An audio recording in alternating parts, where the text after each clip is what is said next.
with Jake and Fulton coming to you on a Tuesday. It is report day for quarterbacks, rookies, and injured players.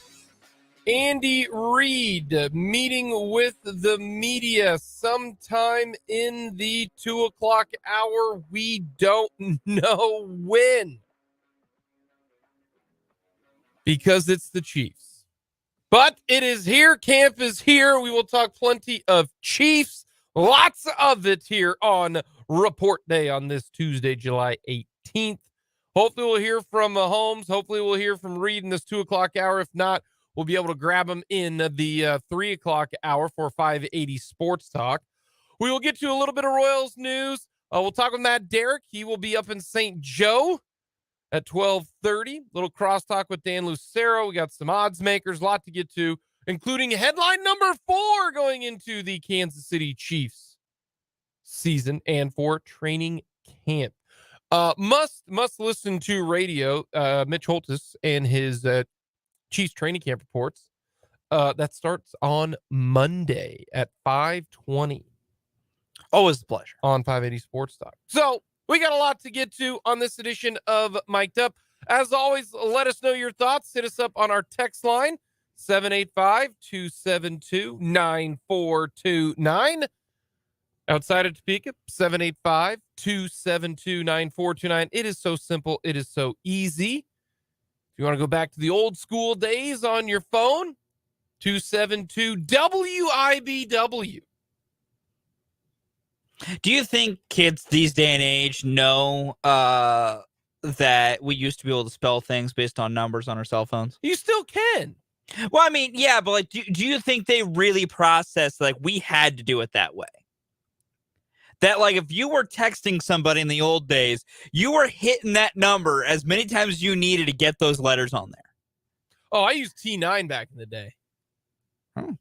Okay. You know, where you typed it out and it did the word, kind of the algorithm there? No. You don't know what T9 no. was?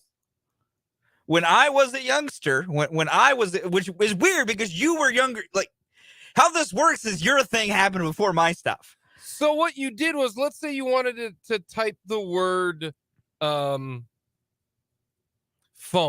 Yeah. So you just spelled out PHONE and the algorithm there, and it would type it out for you. And if it was a different word, then you hit the next button. That was T9. Huh. That was nifty. Yeah, no, my old days of texting where I had the thing in front of me and I just, if I needed an S, I hit that 7 4 times and eventually got to an S in the word. Yeah, I never did that. Yeah, that's how I used to do it. Apparently I did more work than I needed to. Know about the old T9. No one explained that to me. On the text line, let me know if you use the T9 aspect of text. For real. I use that. So, but what it would do is it depended upon, some of the same number sequences would be different words. Yeah. So like, I got you. Awake would be 29253, and that would spell awake, or it would spell cycle because it would be the same thing. Yeah. And so you'd have to hit the next button for it to figure out which of the words you're trying to create. Oh, yeah. Okay. Mm-hmm. I will say, did you ever get you a phone that ended up having the keyboard in it before we got to the smartphones, like the little flip-up keyboard? No, I never got Sidekick. I wasn't. I was too poor. I wanted it, though. That is still, to this day, the most badass phone in the history of phones. I did not specifically have a Sidekick, but I, at 2 different times, had a phone with the ability to slide and have a keyboard. Dude, I felt like the coolest dude in the universe with that. No, the Sidekick, man. Also, revolutionized texting as a kid. When you were able to do it with just the keyboard, you didn't have to press different things. Oh. When did you get your first cell phone? My first cell phone would have been... what grade? I think sometime in middle school. Yeah, we are doing. You remember, right? How I was not in school at the time. My summer after I graduated high school, going into college. Is when you got your first cell phone? Yes. Fair enough. I graduated in May, got a cell phone in July, was at Washburn in August. That's when I got my cell phone. Yeah, I believe it was 4th grade. It's the first time I had one on me, but it wasn't like mine to use. It's because I was the last one to leave the house to go on the bus. And so my mom gave me an old one we had so that I could tell her when I left. Like my first personal, it is for me to use, I think was 7th grade. You millennials. Bro, you're telling me that there are kids now like at 7 getting this stuff. And Gen Zers, man. Yeah. Listen. This has been cell phone talk, by the way, for those of you wondering. By the way, from the text line, T9 was great. There, yep. I apparently missed that entire part of life. So we got lots to get to. We're going to talk a little Royals baseball to start off with. When David Lesky said that Jordan Lyles might be traded, I thought he was I honestly thought he was nuts. I'm like, what are you talking about? No one is going to pay for that. He pitched well last night. That was a positive. He pitched really well last night. The Royals did lose yesterday. Oh, yeah, Lyles pitched well. You ready for this? Yep. The Royals already have made the mistake when it comes to the trade deadline. 1, because they haven't traded Scott Barlow yet. And 2, they should have traded Taylor Clark when Taylor Clark's ceiling was high. Because now Taylor Clark's ceiling is it's like a drop ceiling. No one likes drop ceilings. No. And that's Drop what he is right now. suck. He's a drop ceiling. He is you can't trade him now. Nope. No one will take Taylor Clark. No. But if you traded him the same time you traded Aroldis Chapman, you could have gotten something from Taylor Clark. Here's the thing. You disagree? Well, when you traded Aroldis Chapman, that time period, Clark was already washed. Like, Clark's been bad for like a month. Well, yeah, Chapman's been traded for about a month. He has not been traded for a month. He's been traded for like 2 weeks, maybe. No. Yeah. Longer than that. He was traded out he was traded on, I think, the 29th or the 28th. Yeah, we're just now entering the 3rd week of him being gone. Okay. He was traded at the dead end of July. All right. So Taylor Clark's been bad since like the middle of June. I don't disagree. You should have traded him at a higher value point. He's been bad longer than I think you realize. Like, they could have traded him at the height of his scoreless inning streak of like 16 scoreless innings in a row. But you were so early in the process, you probably weren't getting many great offers, and it was still a small sample. Like, you could have traded Taylor Clark sooner, and that would have been nice. No one could have seen that the wheels completely fell off this dude. Like, he's unplayable now. Yeah, obviously. And I don't know where it came from, because his profiles aren't like what he's throwing is not different. But for some reason now he can't. I want to see really quickly if I can find it. I think I want to get the number right here. Yeah. Going into last night, when Taylor Clark is ahead of a batter, so he's got, 0-2, 1-2, he is in the driver's seat. 0-1. Hitters are hitting 321 off of him. It doesn't make sense. I don't know what's going on. And I've been a Taylor Clark's a mid guy. Like, he's a semi-useful piece, but nothing great. I don't know what has happened to make him this bad. But he's unplayable. And I don't know what it is. But yeah, like, they could have traded him sooner. On the Jordan Lyles front, I just want to point this out. Jordan Lyles' last 4 starts. Last night, 6 innings, 3 hits, no runs. Awesome. Been very good. 5 innings, 1 run. 6 innings, 4 runs. They got the win. That was against Tampa. That was his first win of the year. Yeah. 6 innings, 3 runs. Like, it's not insane to say someone could consider trading for Jordan Lyles. You're not going to get a lot. Like, you will get a very, very, very light return. But as Dave Lesky mentioned yesterday, a contender with a good offense that just needs every 5th day 5-6 innings, 4 runs, which on the surface you go, well, that's not that great. But for an offense that can keep it up? But don't most contenders have a 5th starter already? But in this market with some of these teams, they're running short on pitching. Like the Astros. The Astros are light on pitching. They are running out of arms. Like they are running out of arms due to injury. You would say, yeah, they could. If for the Astros, they could acquire a guy like Jordan Lyles on the cheap for an extra year and it costs them some random 20-year-old in high A, they'd make the deal. Because the other part is a lot of the guys you would say, well, couldn't you get X, Y, or Z out of them? Well, normally you're starting to, if at this point in the stage, if you're saying that, you're calling up younger dudes. And some teams don't want to start the clock on their prospects. Some teams would rather put a veteran in that situation because if you're going to let a guy hang out there and get his brains beaten in for 6 innings, you'd rather it be a dude who's 32 and been around the block a few times. All right. You don't want to, like, that's where, like, I am with you also in that I don't really think anyone's going to do it. It is more likely than anybody thinks that Jordan Lyles could be traded because we see an ERA over 6. We see some people see a 1-11 record. As I will always say, wins and losses don't matter when it comes to starting pitchers. Second most useless thing in baseball. But you see what he's done. We've watched him pitch, and we go, goodness, how could anyone want that? You put him on a team that can score 5 to 6 runs. That's a viable dude to throw out every 5th day. You know, no one's acquiring him for a playoff push. Why couldn't he pitch like this in April? Brother, I don't know what to tell you. And I also said his April was honestly kind of like this, save for 2 starts. His first start, 5 2/3, 1 earned run. 5 1/3, 1 earned run. 5 2/3, 5 runs. That wasn't great. 6 1/3, 4 runs. 8 innings, 3 earned runs, 4 total runs.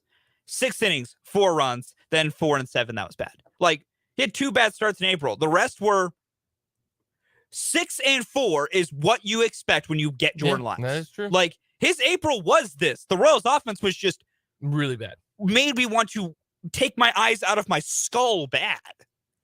Well, they are in action tonight. Sure they are. Actually, a good pitching matchup. Daniel Lynch up against Tariq Skubal. That should be fun. Skubal's only made a couple starts, hasn't given up a run yet. No? So they can Skubal, one of the billions of Tigers pitchers that was hurt this year. Yeah. So talk about a starting rotation that doesn't exist because of injuries. Good Lord, Detroit. Yeah, Detroit is just 9 games under 500. Yeah. See, that's the thing that right there bothers me more than anything. The Tigers stink, man. Here's the thing. And they're 9 games under 500. I'm really glad you brought that up because I tweet through the Royals games because I have nothing better to do and I need somewhere to outlet my feelings. And I made a comment about because the Tigers' outfield defense last night was rude. They made a lot of good catches out there last night.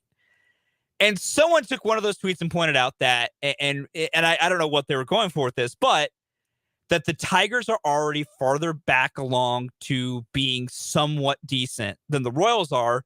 And the Tigers you could have considered to have been in a deeper hole than the Royals were when they started rebuilding. First off, the Tigers were not in a deeper hole. I think that's a misnomer. I don't think the Tigers were ever in as deep of a hole as some people think. Now, they were not that far off from the Royals because for the longest time, the Royals and Tigers have been the 2 worst teams in this division, and it's by far the worst division in baseball. The Tigers' hole was never as deep as I think anybody would honestly realize it. With the American League Central Baseball I watch. But the Tiger, and there are Royals fans upset, like, man, look at what the Tigers are doing. Look at how they're far along. Well, it's because the Tigers didn't screw it up the first go-around. Like, that's the difference. And that's my point with the Royals basically being in a second rebuild is the Royals could be where Detroit is if they didn't screw it up so bad the first time. Detroit just didn't screw it up. They drafted the right guys. Casey Mize is a good not pitching the because he's one of the many injured starters, but Casey Mize, good. Spencer Torkelson, figuring it out.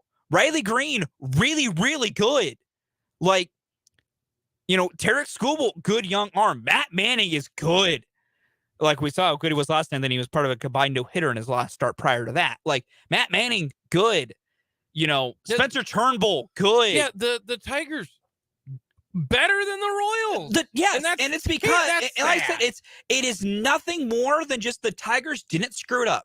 They didn't get any more advantages. They didn't see things the things they saw the Royals didn't see was the Tigers probably made some better picks. Also, the Tigers, more than a few drafts, were picking ahead of the Royals. So, like, Spencer Torkelson was the number 1 overall pick. Riley Green was, I think, 2nd overall 1 year or something like that. He was really high. Casey Mize, I think, was number 1 overall 1 year. I believe so. So, like, part of it is the Tigers were getting top overall picks and the Royals weren't. But the Tigers just didn't miss. The Royals' problem is they've missed. So a lot. I don't blame anyone for being upset watching Detroit beat this team and go, man, it stinks the Tigers are better off than we are because we were similar teams. And they were. They were similar teams. The Tigers are show you, though, you can get this turned around if you do it right. And the Royals just have whiffed so hard on a million other things. According to ESPN, they did their second half preview. Oh, boy. And it says here their projected final record, 52-110. For Royals? Yeah. That's bad. Yeah, 52-110. Not worst ever, though. For the Royals, yes. Not worst ever overall, though. Oh, is that where we're at right now? Buddy, that's exactly where I'm at. It said here, nobody saw this coming. Utter calamity. Yeah. That's what they say here. Utter calamity. Look, virtually no one expected the Royals to make the postseason. More realistically, it's been an expectation of progress. It's been over 5 years since the team pivoted to a rebuild. Instead, the Royals just missed posting on the worst pre-break winning percentage in franchise history. Yeah, it's not great. Think of it like this. In terms of total payroll, only 6 teams are on track to spend less than Kansas City. 4 of those teams are central figures in the second half postseason chase. In Kansas City, the postseason feels very far away. What to expect? Hot, humid weather and small crowds at Kauffman Stadium. On the field, you can expect some signs of progress from the club's younger players, but what you expect and what you get are not always going to fall into alignment. They're right. Coming up next, the Royals charity auction. What are you bidding on, Fulton? We'll get to that.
Charities auction is actually an online auction. I believe tonight is the when they start doing some of the on TV production. Yeah. So what you can bid for right now, You can bid for a lot of different things. Yeah, got a lot of options here. All righty. Spring training trip for 2. Kauffman Stadium golf experience. You and Alex Gordon. And George Brett. You get to play just a hole of golf at Kauffman Stadium. Yeah, you just tee off from the warning track a whole bunch, and you get to shoot the BS with. Yeah, it's just an hour of golf with George Brett and Alex Gordon at the K. So that's kind of wild. Boulevard Brewing Tour with Alex Gordon. Big leaguer for a day. Bo Jackson signed memorabilia. Salvi City Connect head to toe, where you get his entire catcher's gear, jersey, basically anything he wore. That's currently the clubhouse leader in highest bid. So what are you bidding on, man? It's very simple for me. There's 2 things I'm immediately bidding on, and that's just because of the person involved. It's the Kauffman Stadium golf experience, and it's Boulevard Tour with Alex Gordon. Because if you can give me a day where I get to hang out with Alex Gordon for any level of time, I'm taking that. So you're an Alex Gordon guy. Alex Gordon is my favorite Royal of all time. A1. Love him.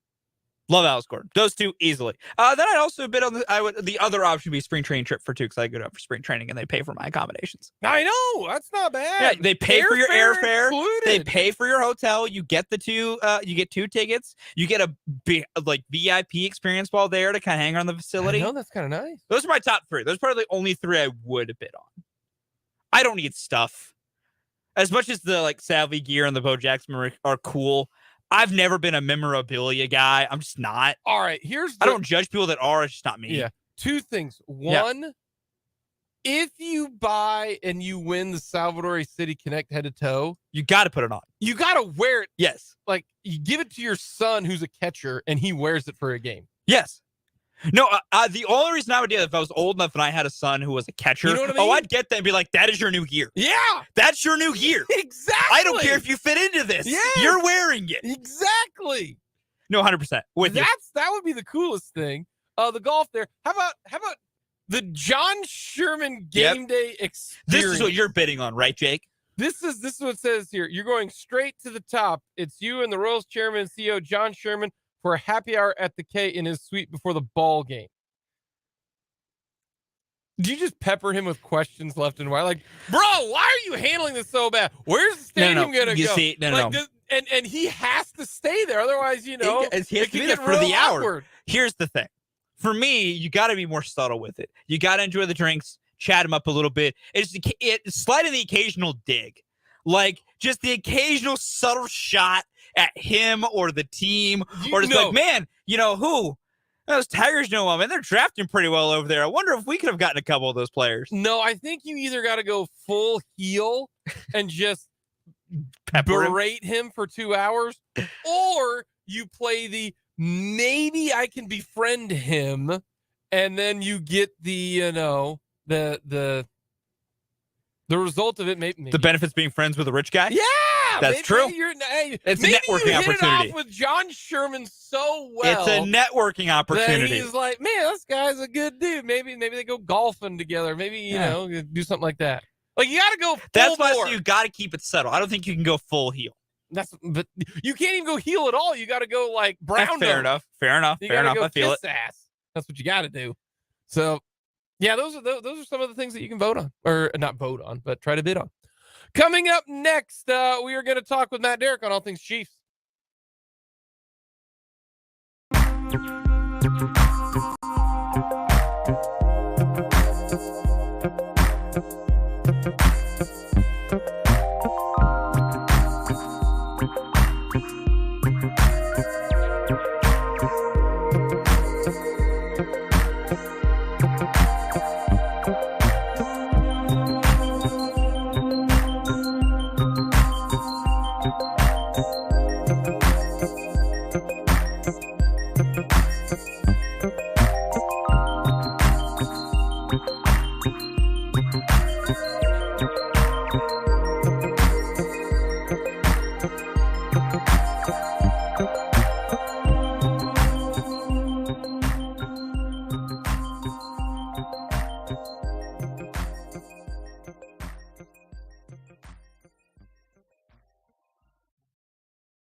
We are going to St. Joe, Missouri, Chiefs training camp for our Chiefs insider, Matt Derrick.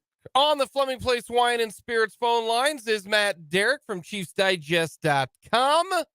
Follow him on Twitter at Matt Derrick. He does a fantastic job. And Matt, are you in St. Joe? Where are you at right now? Where in northern Missouri is Matt Derrick? Well, excellent question. And this will come to a complete disappointment to everybody who, is looking forward to my camp battle with whomever my opponent will be to see who shows up for practice every day first. I am on the way. I'm still in Kansas City technically. So not in St. Joe yet, but making the first trip and can't wait to get there. Who was the guy who took you to the brink last year on arriving early? That was undrafted rookie free agent lineman Vitaly Derman. That's right. Now with the Vegas Raiders, but He was the first guy on the field every single day, and not by just a few minutes. That guy was a machine. Who are we thinking it's going to be this year? It's a good question. I mean, I'm still going to put my money on probably an offensive line. Yeah, I'm with you on that one. I mean, we'll get the scouting and everything. We'll see who it is tomorrow. But I will take a guess that whomever is the first rookie on the field tomorrow will be the first player on the field almost every single day, if not every day. Before we get up to St. Joe, let's go with the Chris Jones contract. Why doesn't he have an extension? What's going on? Yeah, I mean, there's really not any barriers left. I mean, you know, you get the Jets get the Quinnen Williams deal done, and you kind of get at least an idea that you now know where the market is. There's no question where the market is. There's still a big gap there. So there's some room to negotiate between Aaron Donald and Quinnen Williams. I mean, that's basically $7.6 million of gap room. So it's not necessarily just an easy deal, but it certainly seemed from the people that I talked to last week that they thought that this was probably going to end up coming down to the last minute, that, you know, the Chiefs want to get it done, obviously. Chris Jones' side wants to try and maximize this deal as much as they can. And as a result, I mean, it probably won't be until Friday. But that seemed to be the deadline that everybody was looking at on both sides. Getting a deal done Friday on report day so that when the Chiefs, you know, start their acclimation day on Saturday, that Chris Jones is there. Okay.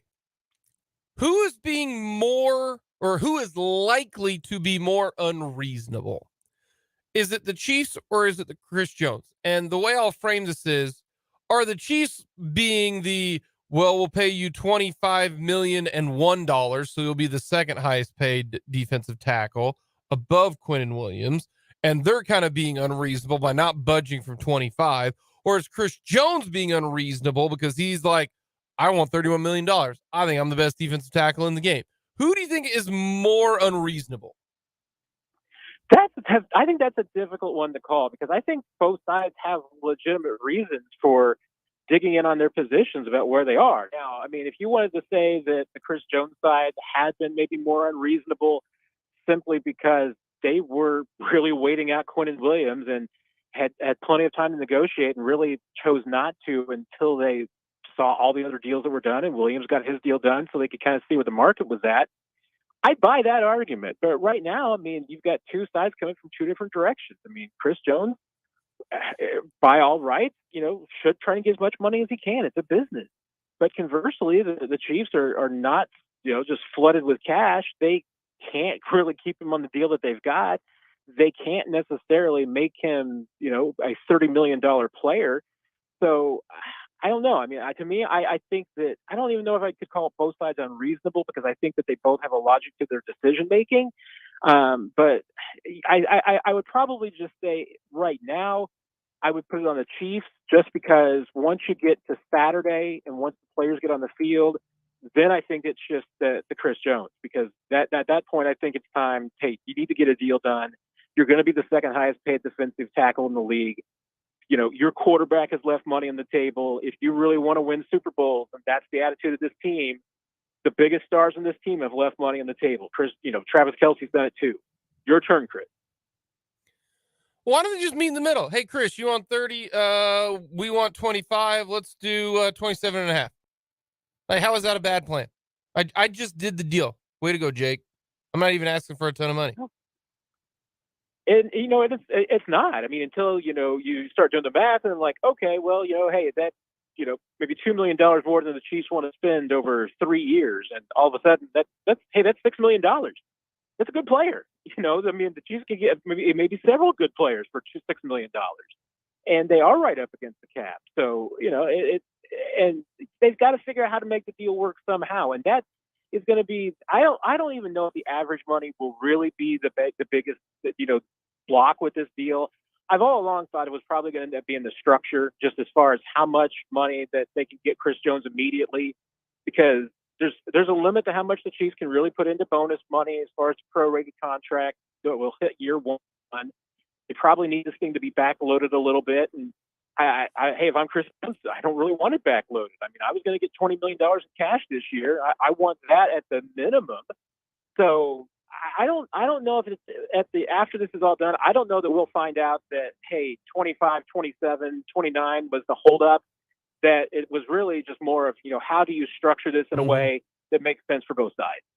We're talking with Matt Derrick. He is our Chiefs insider here on the Fleming Place Wine and Spirits phone line. All right. DeAndre Hopkins goes to Tennessee, 2 years, $26 million. That's $13 million a year. What do you think the Chiefs' number was? Less than that. I don't think there was any doubt about that. I mean, and obviously the Chiefs, once again, we go back to the Chris Jones conversation, couldn't give it to him until a Chris Jones deal was done. So if DeAndre Hopkins wanted that, he was still going to have to wait. But less than that, I don't think there's any doubt. I mean, especially if you look at like the deal that they gave to Juju Smith-Schuster last year, that had a pretty low base and a lot of incentives, and Juju hit a lot of them, so he made some money. But I don't think there was any doubt. Chiefs were much lower than that. I mean, I haven't heard the exact number, but it wouldn't surprise me if the Chiefs base was maybe half of that and a lot of incentives, because that's just where they were at cap wise. And, $26 million over 2 years was never a part of the equation. I'm not even sure if a second year was ever really part of the equation, which, brings me back to, what were the Chiefs just the stalking horse all along for DeAndre Hopkins? Was the specter of them being and having some cap space once the Chris Jones deal got done, the leverage he needed for one of these other, playoff contenders to be able to up their offer. And I think it's pretty clear that Titans must have done that, because that's a pretty good deal for DeAndre Hopkins at this point in the season. You have to choose between one of two options. One, they're completely fine with the wide receiver room, which is why they didn't go after DeAndre Hopkins. Or two, his number was just way too high, and they would, no question, like if it was, let's say, 8 million, they could get him for 8 instead of 13. Do you think he's a Chief? Quite possibly, because that's a whole lot easier to shoehorn in than 13. 13 was not even remotely in the Chiefs ballpark for this year, something that they could make work. So, yeah, I mean, that was definitely not the number that they had in mind. It would have had to have been less than that. 8, we can talk. I mean, that absolutely, I think, would have been a possible number. The Chiefs wouldn't have had to do too many salary cap acrobatics to make that work. But I think there's also something to be said that the Chiefs are relatively happy with what they have. Would DeAndre Hopkins come into that room and be the best receiver? Yeah, he probably would be. I don't think there's any doubt. Even at this point in his career, he probably would be the best receiver.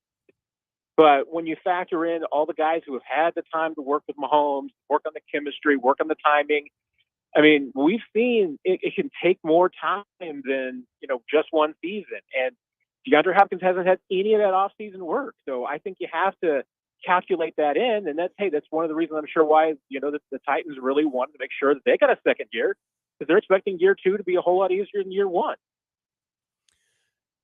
Would you rather, let's say DeAndre Hopkins' number was 8. Well, they spent 3 or even 7. Let's say DeAndre Hopkins' number was 10. Well, they gave $3 million to Donovan Smith. So that's how you can get to 10, right? Would you rather have Donovan Smith for $3 million or roll out Juwan Taylor on the left side, fill in somebody on the right side, whether that is Niang, whether that is, Wanya Morris or somebody, and then that way you still O-line is still really good, and you only spent $7 million on DeAndre Hopkins? That's a tricky one, but I'll tell you what. I mean, based on where this team is right now, what its goals are, what it thinks it can do, and what they think of the players, I think I'd take Donovan Smith. I mean, that is such a low risk investment that, and I think that the upside is so high that the difference between that deal working out and not having Donovan Smith and things going poorly, I mean, that can absolutely ruin your season. I mean, if you have a right tackle that you can't count on and that you don't know and you can't trust, and the Chiefs felt like they were in that spot. They felt like that they did not necessarily have anybody that they could plug in at right tackle, that they knew what they were going to get. I mean, they liked some of those guys, but they had no expectation about what they were going to get from those players. They have an expectation with Donovan Smith. So I think I would take that, because once again, I mean, I think that the bigger wild card is taking any receiver, no matter how good they are, taking them in and plugging them in the end of July into an offense. I just think that is so incredibly difficult. And I don't know if the upside is better. I mean, I think, and hey, at Hopkins' age, once again, I mean, he's had some injuries of late. There's been some issues. I don't think it's a necessarily guarantee. So to me, a $10 million risk versus a $3 million risk, I think I'd probably take the $3 million risk because it protects my quarterback. Alrighty, we are going through our Chiefs headline storylines going into camp. We start on Monday, started yesterday, and we do what we feel like are the top 5 headlines, storylines, questions going into camp. One a day, all the way until Friday when it's report day. Give me your top 2 or 3.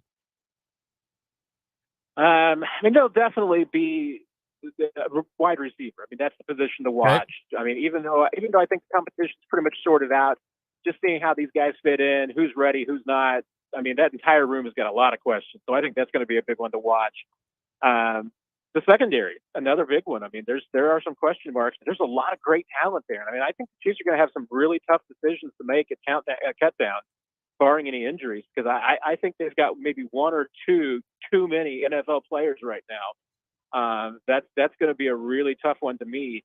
And I think third, even though it's going to be really tough to judge until you get to the regular season, it's going to be the pass rush. The Chiefs are counting on some newcomers and some young guys on the edge. Yeah, I think you feel pretty good after what you saw from George Karlaftis last year. You've got high expectations for Charles Omenihu and for Felix, but you don't know with both those guys what you're going to get. You don't know, if you're going to get the big leap from Karlaftis in year 2. That's something I really need to see how those guys perform, both, in the drills, in the pads, in the preseason. Like I said, we won't know until September where that pass rush is, but that's going to be another competitive spot where the Chiefs need to find out what they have. Talking with Matt Derrick, ChiefsDigest.com on the Fleming Place Wine and Spirits phone line. All righty. Reed and Mahomes are going to speak today. Don't know if we'll be able to carry that live in the 2:00 hour, but we'll try to get you that audio as best we can. But what are we expecting? Anything from them? What do you fancy them to say? Well, after seeing the quarterback documentary on Netflix, I guess we need to see what kind of hairstyle Mahomes has. Threatening the haircut. So I don't know what Mahomes is going to do this year. But other than that, I mean, I'm not expecting anything earth-shattering. I mean, these guys pretty much have this buttoned up. They know what they're doing. This is usually a pretty fun day for Andy, so we'll see what comes out of it. We won't necessarily get anything earth-shattering. If there's any injuries or anything like that to update, we'll get that on the veteran report day on Friday. So not expecting anything earth-shattering, but it is an opportunity to kind of, check in about, how things have been going on. I am interested, actually, for both of them about their reaction to the quarterback series and what they think, because they both had some pretty interesting roles in it. I'll get to that now. I have 1 episode left. I watched 3 of them last night, Fulton. I stayed up until 11:15. What the I'm proud hell of you. was I doing? Again, like I told you, I finished it in 2 days. I told you that I can't. I know. You got close. You got 3 episodes in a day. I did 4 and 4. I'm an idiot. I am so tired today because I went to bed at like 11:30 because we watched the episode 6 yesterday, and then it foreshadowed, the Jaguar game with which you have ankle. to immediately then and watch like, because you want to watch the reaction to that. This, and then of course my son wakes up at 5:45, ready to start the day, and now I'm dragging right now, all because of Mahomes. Anyways. Matt, what takeaway do you have from quarterback? I think it's, to me, I think it's a really good insight into Mahomes. I mean, I think you've generally seen that a lot of what you get from Patrick, that we've seen from Patrick on the outside, it's a lot like what you get from him on the inside too. I mean, I think he is a pretty genuine guy for the most part. He wears his heart on his sleeve. The only thing I think is that people have probably learned that he curses a lot more than you probably expect based on what he says at a podium. But that I think, to me, everybody knows how competitive that guy is. But to me, that really comes through. And then I think you see that's why this guy is as good as he is and as great as he is, because even the bit of the contrast between him and Kirk Cousins and between with Marcus Mariota, I think you see the difference in the fire and the competitiveness and just his edge and what happens when he flips that switch. He's different. And I think that's a big part of his greatness. And I mean, I think he's going to continue to be this kind of quarterback as long as he can go to that place during a game. I think he's always going to be this kind of guy. And that's why I think he can have a long career. So it's how long you can keep that fire burning. But I think you see exactly what makes Mahomes tick in this documentary. What I liked was just how hard he works out of the facility, you know, with Bobby Stroop and then his passing coach and what he does there. I wish they would do a little bit more of him in his regular life, but I don't think he wanted to get too involved in that because he is kind of a private person. Because I deep down inside think that Mahomes is kind of a nerd. It pretty much comes clear too. I mean, I kind of want to, ask him about some history now that we know he's a history buff, and he just sits around reading Wikipedia. Apparently, your first question to him needs to be: what was a rabbit hole that you got into this offseason on the internet that you just can't shake that you think about? I definitely need to ask him that. I mean, I definitely want to talk to him about some of those things because I think you're right. I think he is a nerd, and I think he's okay with that. Yeah, so I got the final episode coming up, which I think they'll go through the title game and then the Super Bowl, which I am interested in that. Alrighty, last two for the road for you, Matt. Who is going to be the training camp darling this year? Last year, it was Isaiah Pacheco. The year before that, Justin Ross. The year before that, Fulton's boy, Jody Fortseason. Who we got here? Who we thinking's going to steal the show? Really, really good question. Tell you what, I mean, it's possible that Rashee Rice breaks into there, but I think the one that the fans that come out to practice and everything like that, I think the one they're going to fall in love with, I think it's going to be Derrick Prince. I mean, we'll see if he gets enough work to really jump out there, but he's got kind of that folklore story. He's already been built up enough, I think, that people are expecting a lot, and I think once they see him play, they're going to see there's some electricity there. He's got some moves. So I'll bet on Derrick Prince. Well, I'm going to bet on Matt Derrick, and you showing up first every single day of training camp. I enjoy that. That is one thing that I do like to follow along with Matt, because I'm a little bit of a nerd as well. Fulton is as well. So it works out. It works out when it comes to that. We'll be interested to see what happens today. The rest of this week, football is here. Thank goodness. I can't deal with the Royals much anymore. So, Matt, safe travels up to St. Joe, and we will talk to you down the line. I appreciate it, guys. Take care, everybody. That's Matt Derrick. I will bet on Matt Derrick any day of the week. Yeah, pretty good bet. Matt Derrick, undefeated. Never lost. I knew it too. I was like, okay, we're going to start this episode. It was like 10:45 when we started. You're the going to be late, buddy. And I was like, no! Speaking of quarterback, it has officially been announced Netflix has greenlit a second season of the quarterback IQ series. But the one, Kirk Cousins, good guy. I think Kirk Cousins gets the absolute most out of his ability. Yeah, I think Kirk Cousins is right at the top of just his limitations as a football player. Yes. Like, Kirk is doing everything he can. I don't think there's another level Kirk could get to. Correct. I do. I had no problem with Marcus Mariota shutting her down. Nope. You signed a 1-year deal with the Falcons. They benched you. It's 4 games. He's going to get the last 4 games of the year in Desmond Ridder. No. I'm going to tell you this right away. In the NFL, you need to look out for numero uno. Look out for yourself. And if yourself is I'm just going to get surgery. I don't give a crap what you think for that coach. You go do what you need to do. Yeah. Damn anybody else in the NFL. Yeah. No, I like, it was an awkward way in how it went down, but that's about it. But I'm cool with it because for Marcus, he didn't know where he was going to play next season. And the earlier he gets his knee cleaned up, the better chance he has to show out. And now he's going to go be a backup in Philly. I can't No problem with that. Coming up, we will get to the news when it comes to the Chiefs and their rankings. That's coming up next.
Number 2 mic'd up on this Tuesday. Jake Levon along with Fulton Caster with you. Thank you for tagging along with us.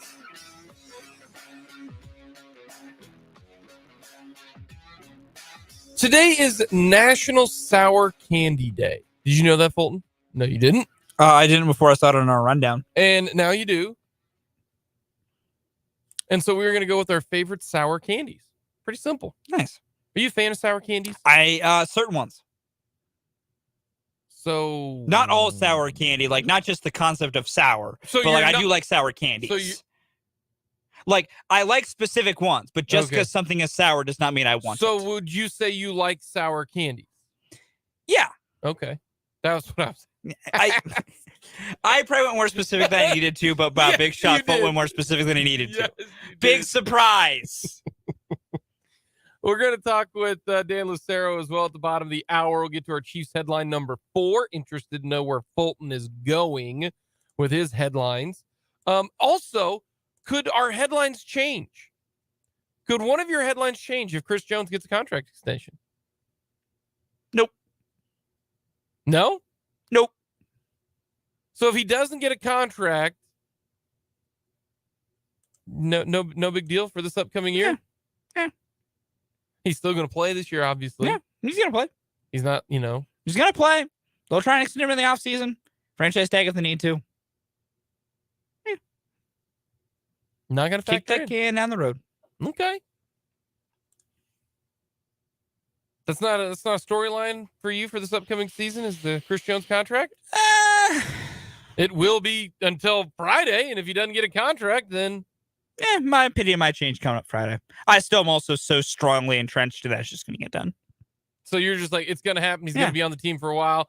At least the next 3 years. So on your surprise-o-meter, if he is not extended by Friday, what will that be? The surprise, if it's not done by Friday, it's probably about a 6 on the surprise-o-meter.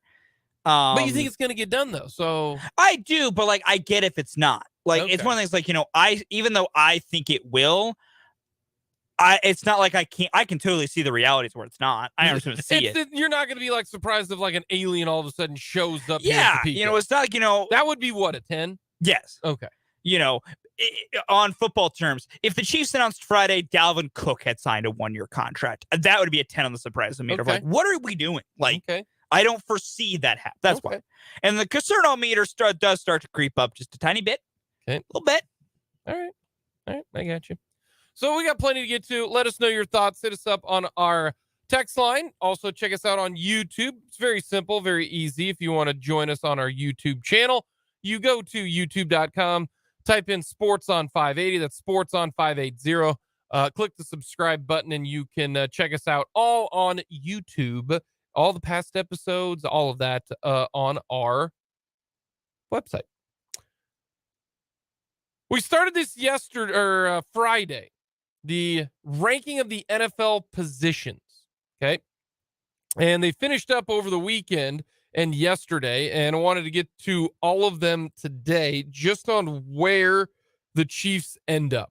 We know Chris Jones was ranked number 2 when it comes to the NFL defensive lineman behind Aaron Donald. Well, they didn't have an edge rusher. Nick Bolton was on the inside linebacker. He was in the top 10 for inside linebacker. They did have L'Jarius Sneed in the honorable mention category. They did not have one for safety, though Justin Reed did get a vote. Now on the offensive side, they went with interior offensive line and then tackle. They have Joe Thuney at number 2 overall, up 2 spots from last year. They had Creed Humphrey number 8 overall. And then Trey Smith received honorable mention. So they've got 2 of the top 10 interior offensive linemen and 3 of essentially the top 15 interior offensive line with the Thuney, Humphrey, Smith trio. Yeah. That does not surprise me one bit. It really, really doesn't. That sounds about right. I figured Thuney would be the highest because he's the veteran. I figured Humphrey would be in there, and he would be the second best center, which he's listed in this ranking. If you go by centers, Jason Kelce, number 1, Creed Humphrey, number 2, and then Trey Smith, still young, makes sense to be honorable mention. I have no issues with that. That sounds about right. Then at tackle, I was interested in where Jawan Taylor was going to be ranked. He wasn't top 10. He wasn't honorable mention, but he did receive votes. Did the Chiefs overpay for Juwan Taylor? No. Then why did they give him that much money if he's only valued as maybe the 16th, 17th tackle? Now, this is including left and right tackles. So if you want to cut that in half, let's say he was the 17th best tackle. I mean, that's basically like the 8th best right tackle. Didn't overpay? Would you like me to give you the very simple reason using these rankings of why they didn't overpay? Please do. These rankings are really odd, and I don't know if I trust them to be accurate because someone didn't have Joe Thuney ranked as one of the best interior offensive linemen in the NFL. Is someone literally on the this is just a reason here. Yes. On interior offensive linemen, numbers 2 through, want to make sure I have this number right.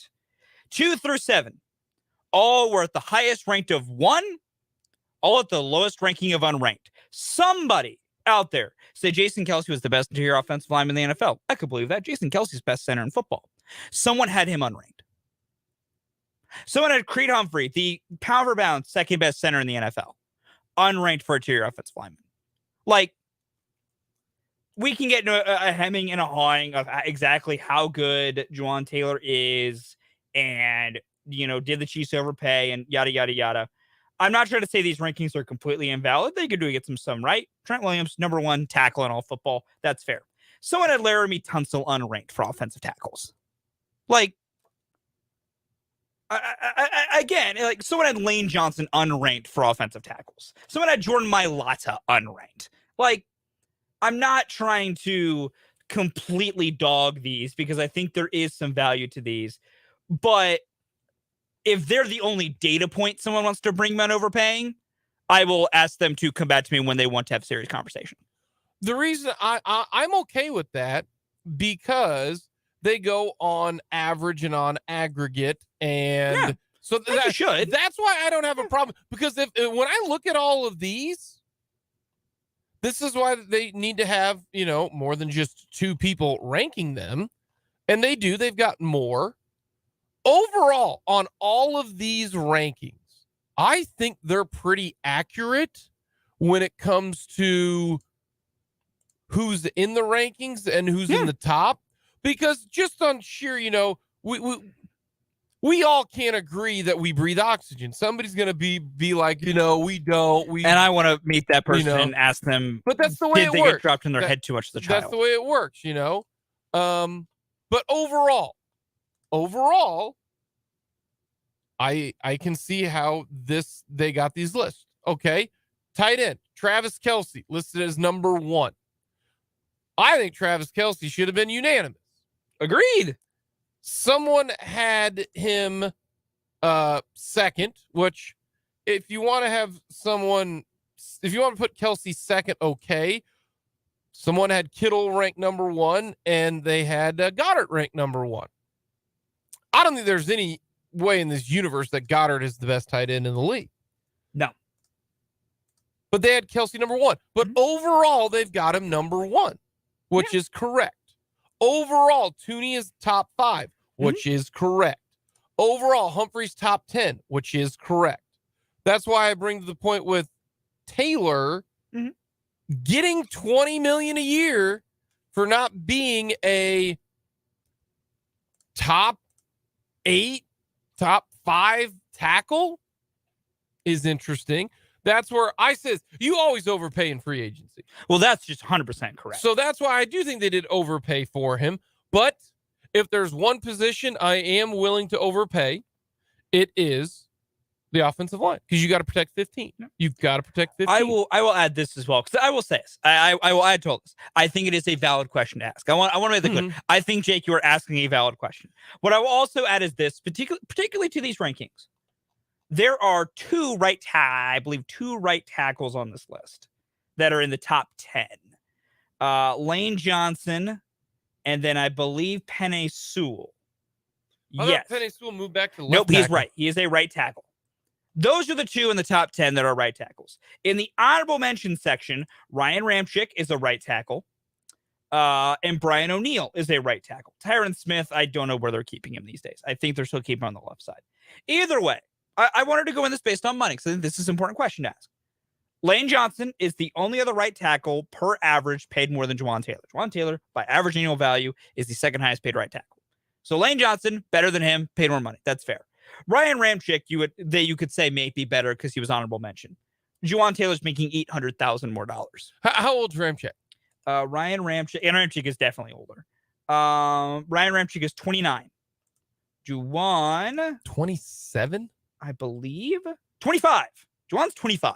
So, but that's part of the reason why. Hey, you're playing for upside too. Brian O'Neill, who is based on receiving, receiving honorable mention, would be higher.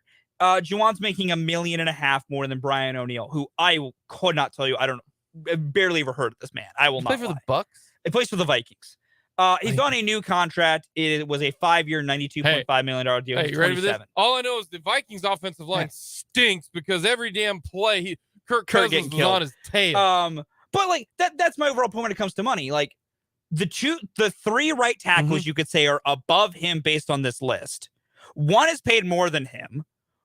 I guess 4, because I forgot about Penny. 2 are paid less, but like still fairly considerable. It's because Juwan's getting paid later. As we all know, once you get paid later, you get paid more. Mm-hmm. And the other's a rookie who's still in his rookie contract. Yep. So that's where I go to just on the base level of the potential overpay part.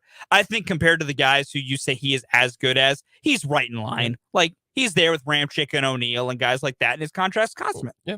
No, that's why, looking at that. Just bringing it down. Kelsey's number 1 easily on the tight end. Should have been unanimous. Should have been, but people are stupid. Know how you have Kittle and Goddard there. Yeah, people are stupid. Running back.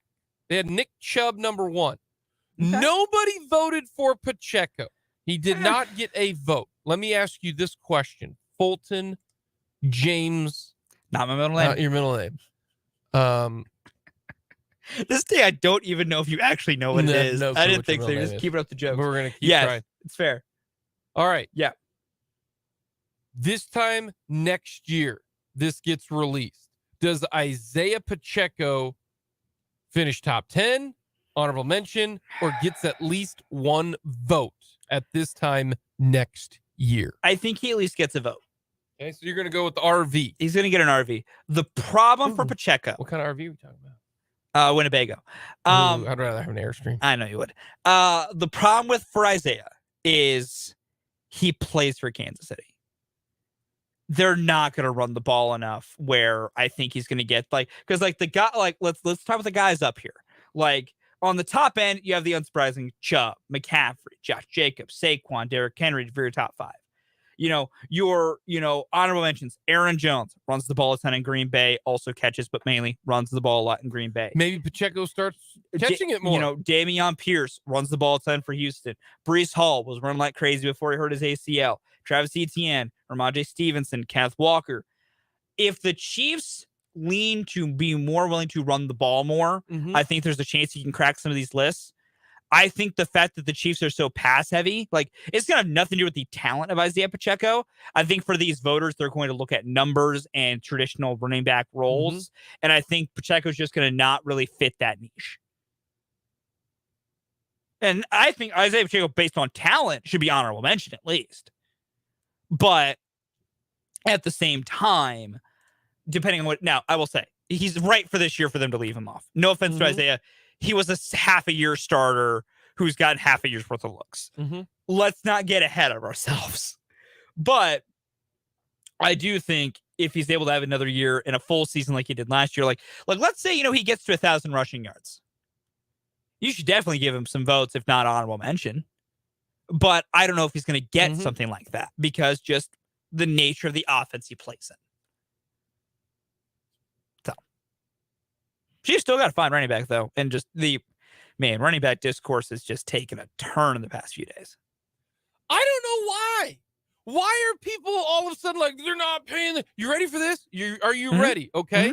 Here it is. Okay. Ready? In the early 90s, running backs were very important. They won the MVP every damn year because that's what people did. They ran the football. Guess what? It's different now. Times change. The game evolves. Right now, that's not the case. Right now, the case is throwing the football is the king right now. So who's going to get paid more? Quarterbacks and receivers. Quarterbacks and receivers. Look at some of the guys who have turned into ridiculously good running backs. They are not high drafted dudes. No. It is not hard to understand. Here is what you do. You do not draft a running back high. If you do, fine. Then you ready this? Every running back you draft, every single running back you draft right now, you have them for 4 years. If they're excellent, you franchise tag them, and then you move on. You should not have a running back on your roster for longer than 5 years. And what I'll say to this is, I've said this, man. I sympathize with the running backs right now. I get it. It can't feel good. Sympathize with them, but also go, this is just the way it is. And that's where, Blockbuster doesn't exist anymore. And running backs are Blockbuster. And that's kind of where I've moved, where I'm at in the debate is I sympathize with them. And it stinks. It stinks to feel you're not getting paid your value because your position is undervalued. But I think they need to be realistic as well. And I know it's hard to do, like, not to pick on any particular one, but Najee Harris sent out a tweet saying, we all know running backs how you win the game. It's hard to win without a top running back. Him and I think Austin Eckler tweeted that out. Guys, I sympathize with your plight. I get you want to get paid. You got to be smarter. You can't don't go spouting lies. Who are the 4 teams in the title game this last year? Give me the 4 teams. It'd be the Chiefs. Okay, do they have a top shelf running back? Not an expensive one. They have Isaiah Pacheco. Okay, the Bengals. Joe Mixon took a pay cut. Yep. Okay, the Eagles. Miles Sanders, he's gone. He's in Carolina. And the 49ers. They Chris literally McCaffrey. got rid of every running back, and Miami's like, we'll take them. Yeah. Sorry, that's not how it works. No. I sympathize with their plight, but they just got to realize business is business. And I think this is getting more traction now because for the first time, positions have lost value forever in the NFL. It fluctuates. For the first time ever, it's a premium position. It's something we always knew about. And now it's like, so now we're all more conscious to it. Last thing we'll get to, quarterbacks. Mahomes, number 1, wasn't unanimous. 2 people voted Mahomes number 2 because his lowest ranking was number 2. 1 voted for Burrow, then Mahomes. Then the other one voted Allen, and then Mahomes. Okay. I don't know how you can vote Josh Allen right now, simply because he's been to 1 title game and hasn't even been to a Super Bowl. Yeah. He's got turnover problems right now. I don't know that. If you want to go Burrow, I can kind of see that. I still don't agree with you, but at least don't laugh in your face. Yeah. Coming up next, we are going to get to, everyone loves the list, favorite sour candies.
very simple. Today is National Sour Candy Day today. So, Fulton, give me your top sour candies.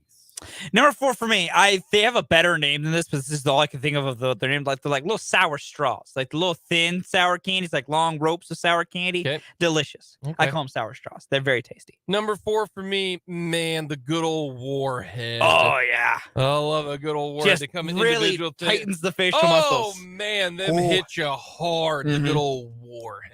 Number 3 for me is Warheads. Warheads I are love fun. Warheads. They are Love fun. Can be painful sometimes, but fun. Okay, my top 3 are very close. Okay.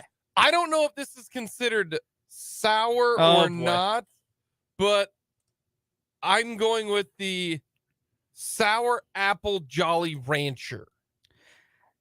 Okay. Or is it just apple Jolly It's Rancher? green apple is what that it what it is. is? It's Yeah. green apple. That's got a little sour It to does. We're dancing a line, but I get it. And I'm I'm the cool only with it. crazy person who, when you get Jolly Ranchers, everybody Yeah. goes for watermelon or cherry. Nah, man, I find all the greens. Greens are one of my favorites in Jolly Ranchers. Love I the love them. No, I'm greens. with you. I love them. They're very, very good. Number 2 for me, sour Skittles. Love sour Skittles. Love sour Skittles. My number 2, the Sour Patch Kids. Oh. Sour Patch Kids, my number 2, because the gummies, the sours, the worms. I kind of just combine all sour gum. Sour into gummies together. Sour Patch I feel Kids. you. I Yeah. feel you. I feel you. Number 1 for me is very easy. Sour gummy worms. Sour gummy worms are awesome. Sour gummy worms are just something I could eat by like a bucket full.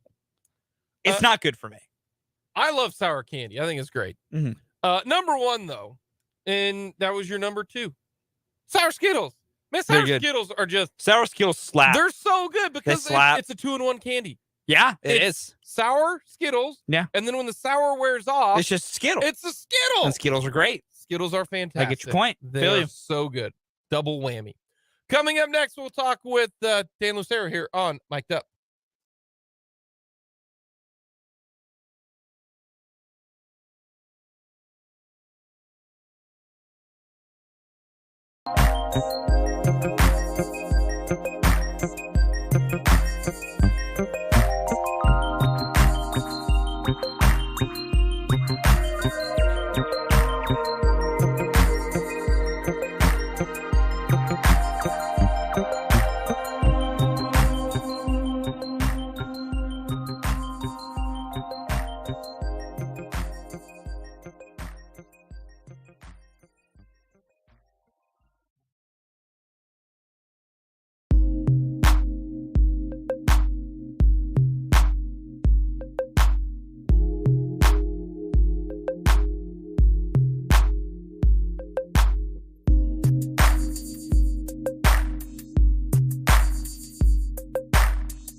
We will hear from Andy Reid and Patrick Mahomes, hopefully coming from Scanlon Hall, just outside of St. Joe.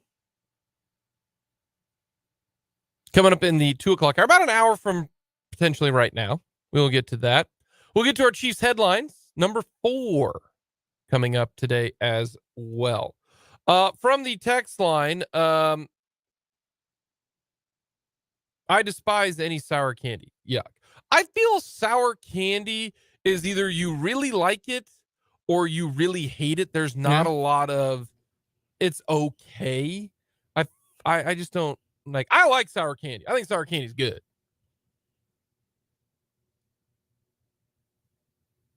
Yeah. We're gonna ask Dan Lucero from 580 Sports Talk. Hi guys. Sour candy, yay or nay? Sure. Like, it's not going to be my first choice, but like if you're offering to share, like if I go to the gas station, right, and I'm loading up on gas station candy, it's never going to be my first choice. But if somebody got a bag of, say, the sour gummy worms, and they say, "Hey, you want some of these?"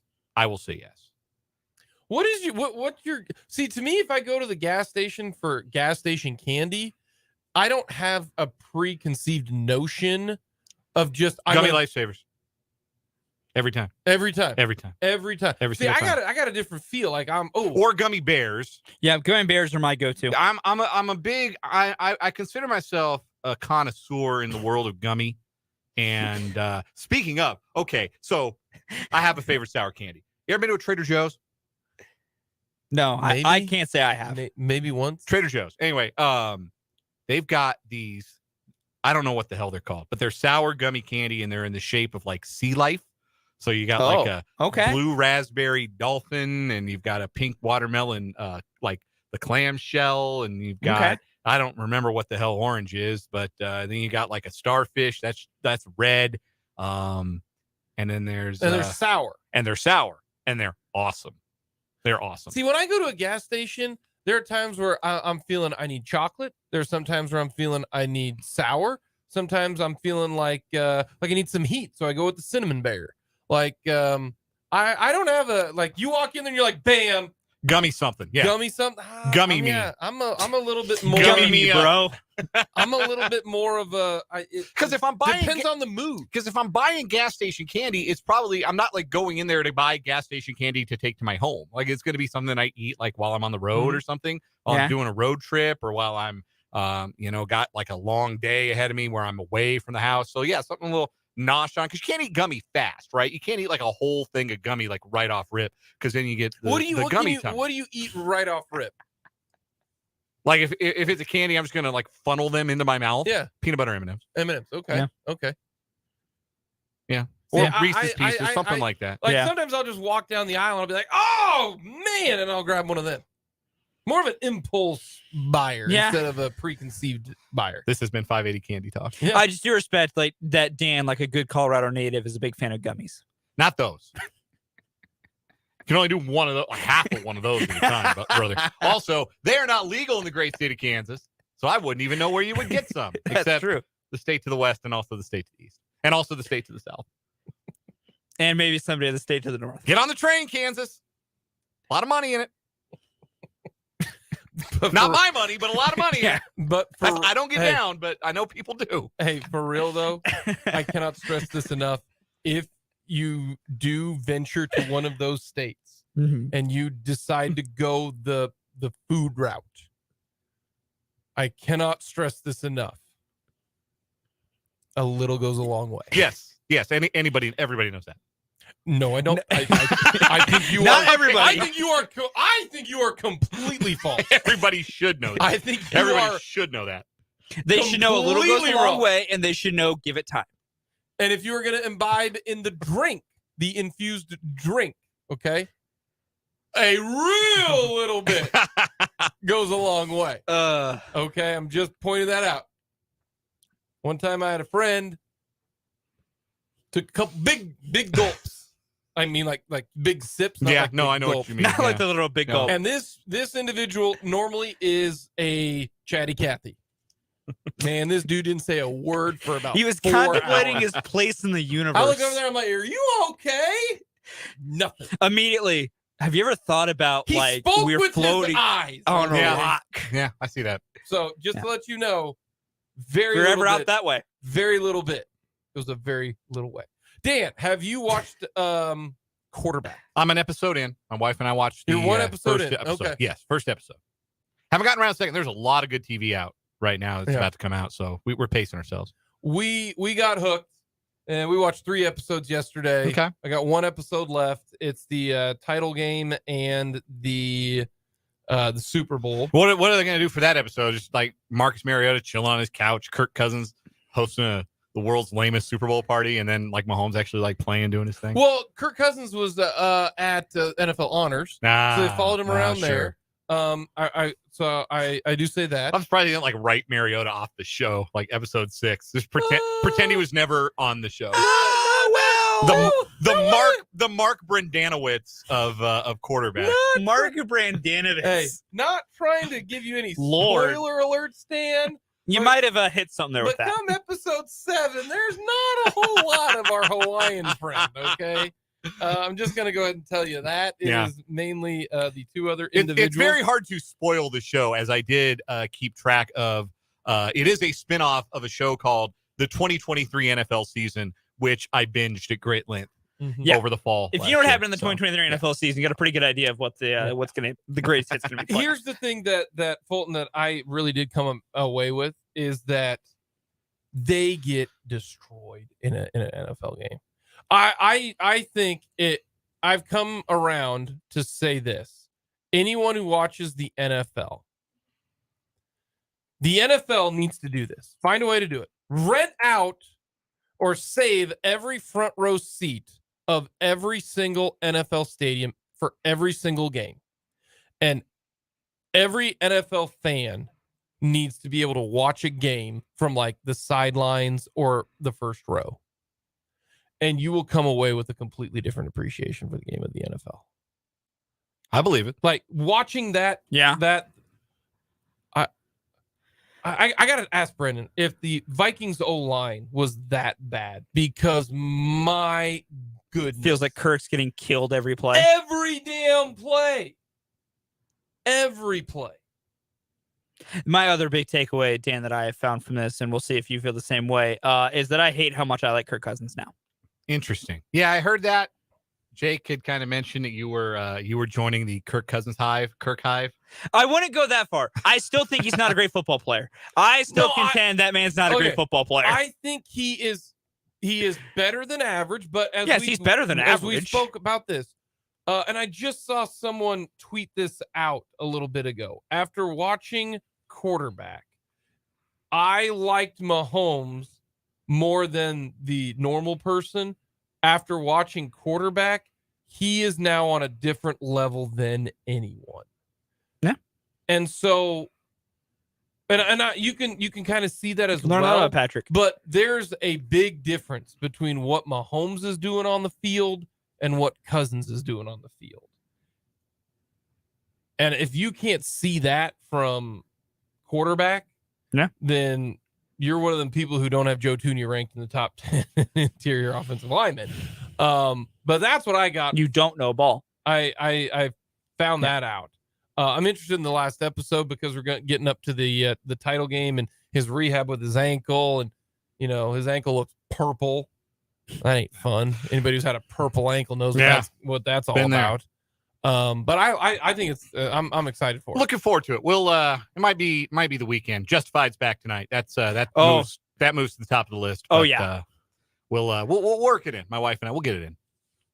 We're right now, what starts the day, been big, the most recent, I don't know when it came out, but the new Puss in Boots movie is what we've okay. Are you binging that? We've watched that now back-to-back days for like 20 minutes at a time.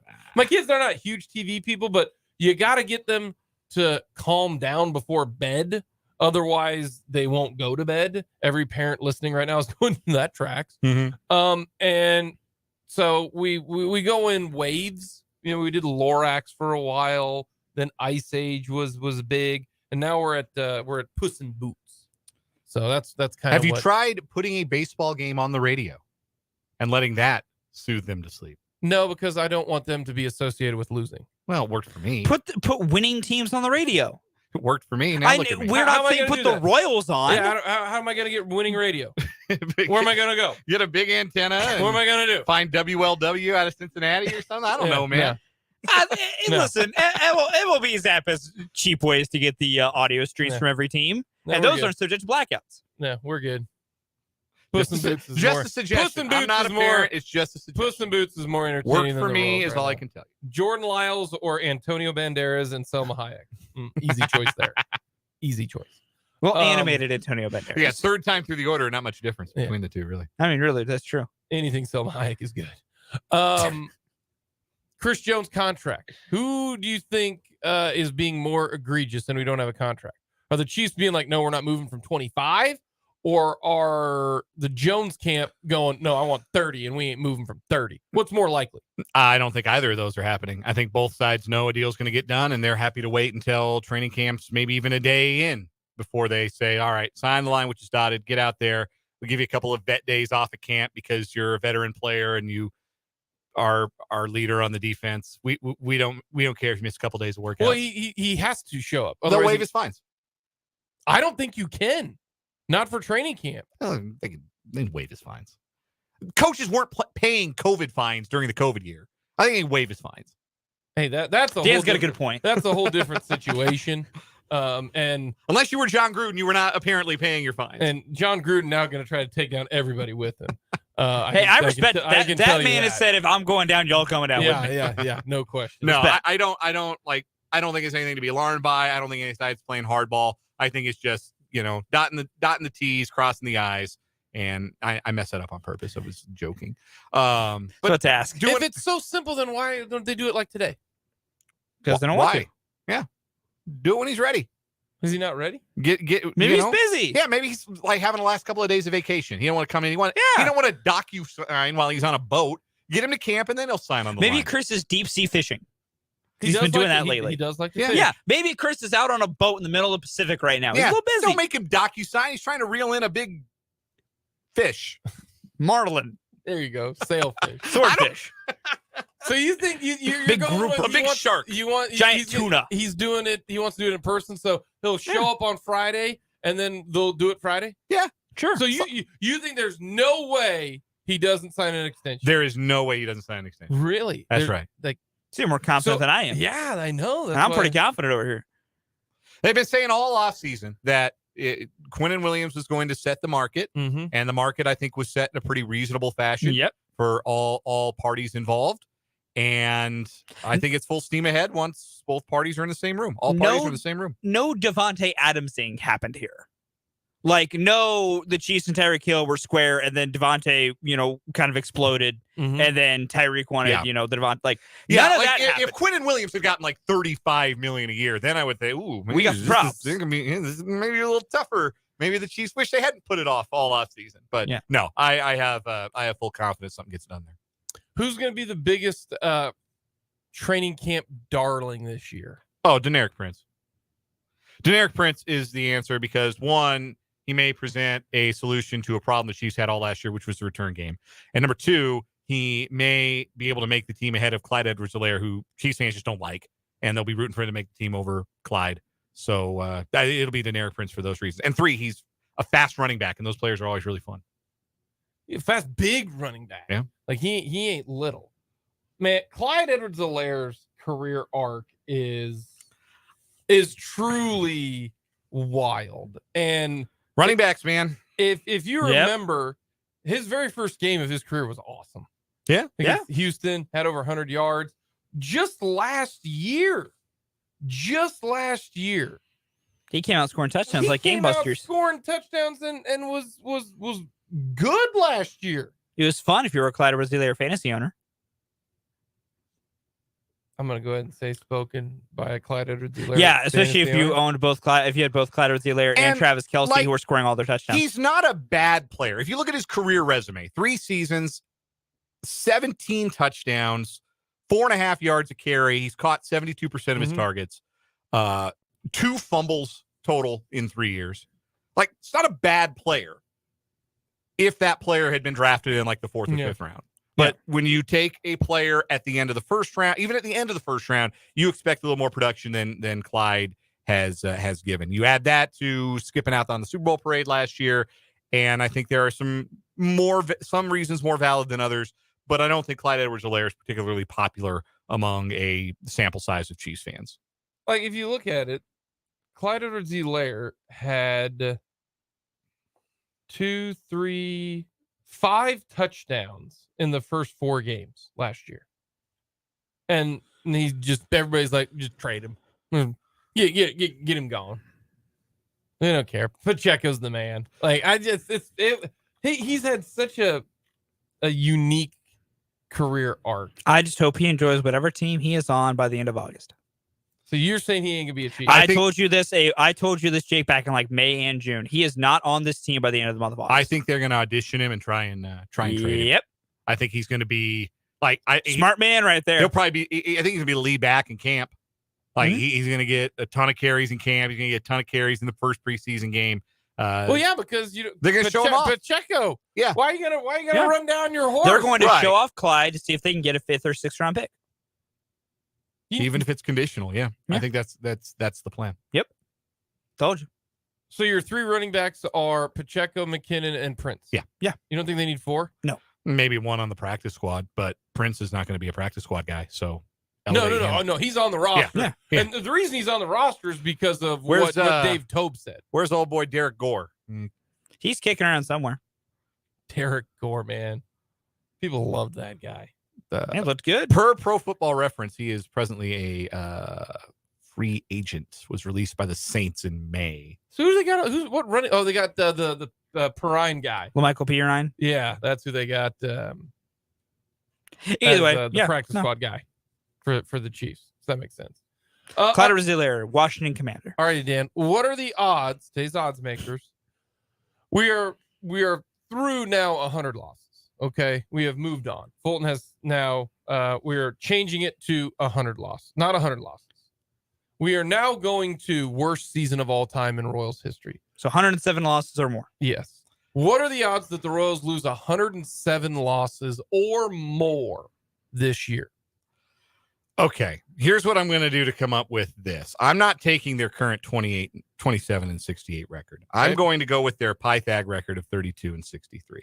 So I'm going to pretend that the Royals are, in fact, a team capable of playing at a 337 winning clip, which over the course of 162 games would be 55 wins. I would put them right at 107 losses. Good. Yeah, this is what we want. So 100% they're losing 107.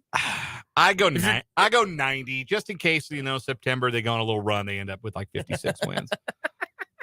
Yeah, I say about 90%. They look like they feel like because even things go right for them, and now you're starting to see that even 7 innings of things going right, now they're going to decimate the bullpen. That's going to cost them some close games because Taylor Clark is the arsonist right now. He is. I never want to see him pitch a baseball game ever again.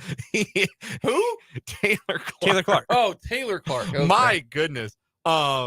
He's on an incredible run of blowing baseball games. I mean, this is truly legendary stuff. Yeah, it's bad. Justin Grimm says, "Hold my beer." Yeah, it's a Justin Grimm-esque run. It's definitely Grimm. And he's gonna have to pitch.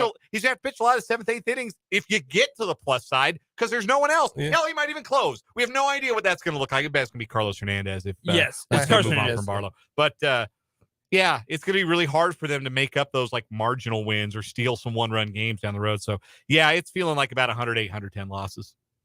Dan, we appreciate the time. Hey, as always, it's fun chopping it up with you guys.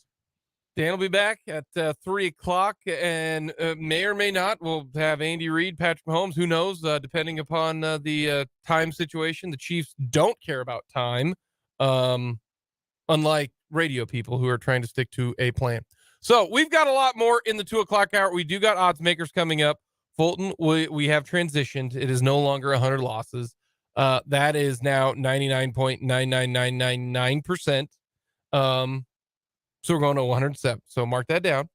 We've got our Chiefs headlines. Headline number 4 for both Fulton and myself coming up to start the 2 o'clock hour here on 580 WWW.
It is the final hour of Mic'd Up on this Tuesday. It is report day for the Kansas City Chiefs. That is right.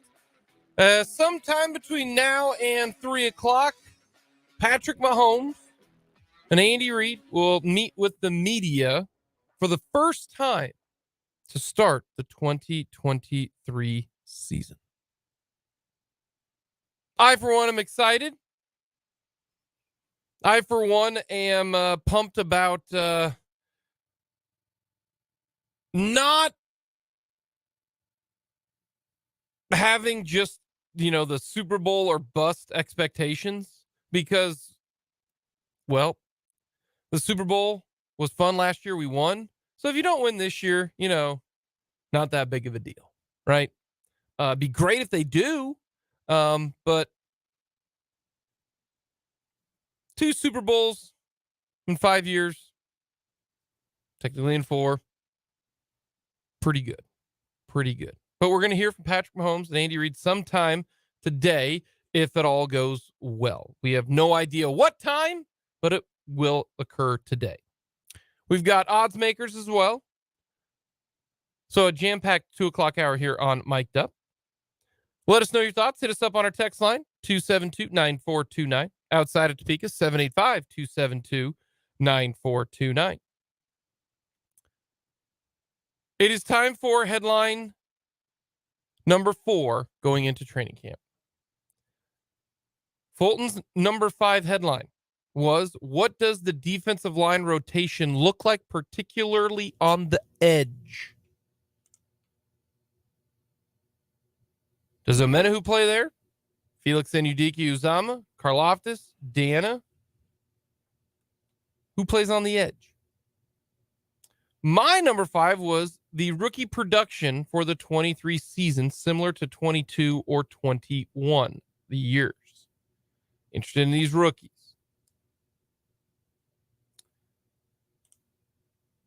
Fulton? Jake? What is your number 4 headline? Jake, my number 4 headline for our Chiefs training camp headlines. Do the young corners take the next step? No, okay. Development in the NFL is rarely linear. You know, it's not usually that standard, just straight upwards progression. Year by year, you get a little bit better. You have ups, you have downs. Corner specifically has some of, if not the highest variance in year-to-year play, just because the position it is. Corner is a tough position. You can play as well as you want, but 2 bad plays and everyone thinks you're terrible and you cost your team the game. You know, you could be good for 98% of the game, but that 2% costs you the game. So for me, the Chiefs relied so much on their young corners, Trent McDuffie, Jalen Watson, Joshua Williams.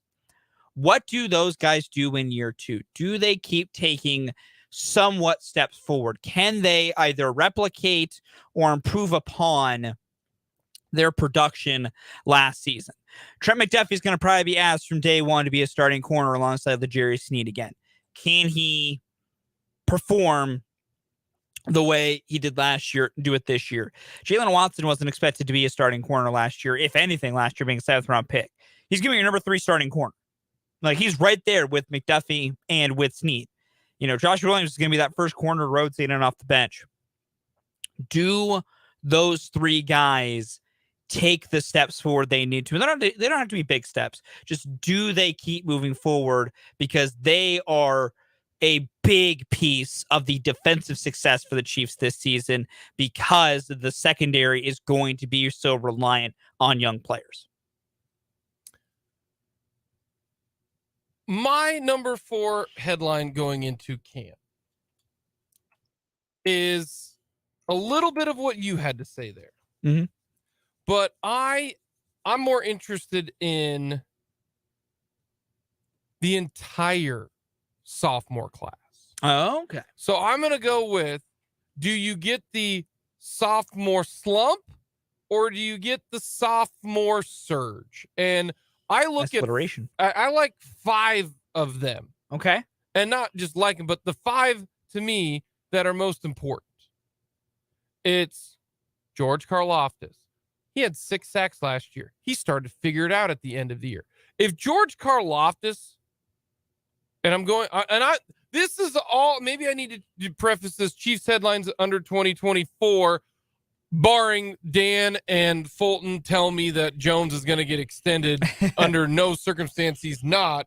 Then if Karlaftis gives you 9-10 sacks, yeah, Chris Jones is going to give you 10. Oh, yeah. Like, how big of a deal is that? At the end of the year, you start to see him, and the impact that he had, batting balls down, like this is a big year for Karlaftis, because he fall back into the, he ended up with 3 sacks and, more film on him, more tape. They figure him out a little bit. Karlaftis has a huge potential for this year to go high or to go low. Same thing with Watson and McDuffie.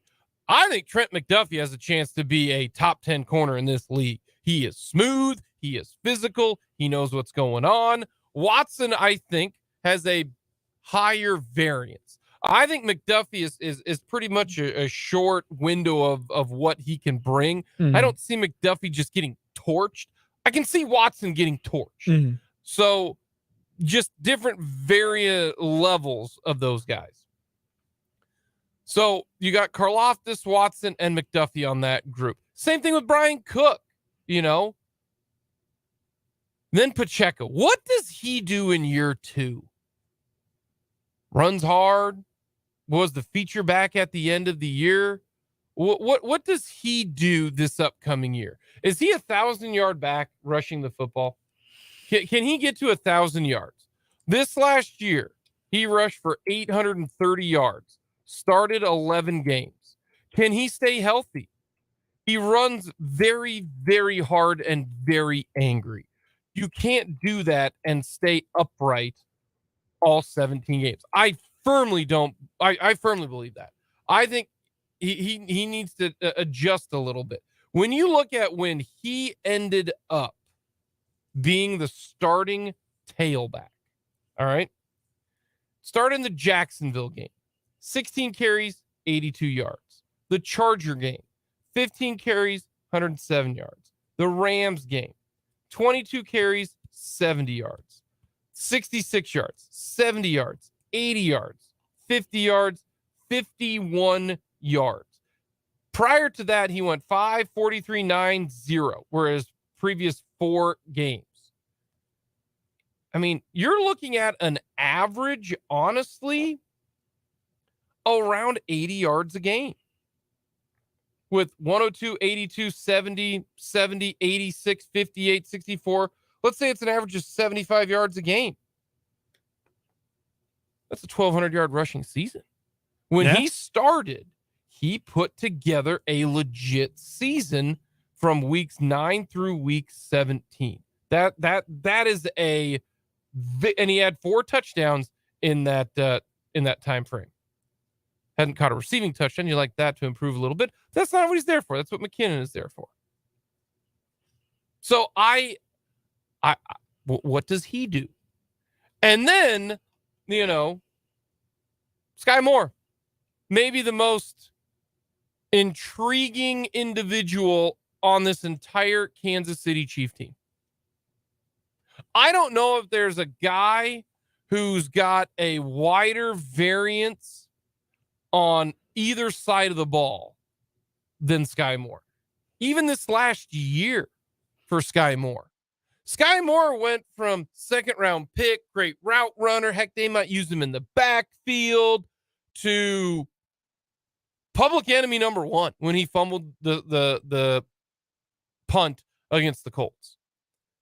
To then his his punt return against the Bengals in the title, or in the AFC title game. Low key, if you think about it, we really hammered Dave Tobe last year. I mean, we some people did. We were a little bit strong on Uncle Dave. There are a lot of people who are really mad at Dave. And then in the AFC title game, Sky Moore returns 1 to set things up. And then you got Kadarius Toney returns the longest punt return in Super Bowl history to set things up. They know what they're doing. So that is my number 2 headline going into this year. Or number 4 headline, beg your pardon, start at 5, number 4, is the sophomore slump. Because I can put together a compelling argument that Karlaftis gets figured out, doesn't improve. Watson, very high volatile, very risky position. Same thing with McDuffie. Pacheco, same way. Sky Moore. And if you look at it, McDuffie and Pacheco, I think there could be some injury concerns there because McDuffie's already had him. Pacheco, the way he runs. Sky Moore, he might be the last guy. Maybe it just doesn't click. So I look at those sophomores because that's 5 starters. You expect all those 5 to start. Karlaftis, McDuffie, Pacheco, and Moore. If you were to list the starters for the Kansas City Chiefs at wide receiver, it would be Toney, MVS, and Sky Moore. Yeah, as of now. And then your other 3 are going to be Rashee Rice, Richie James, and Watson. Like that's I would list those guys there. Yeah. I would probably list Richie James maybe 4, but maybe Richie James is actually number 3. Huh? Could be. But the sophomores, yeah.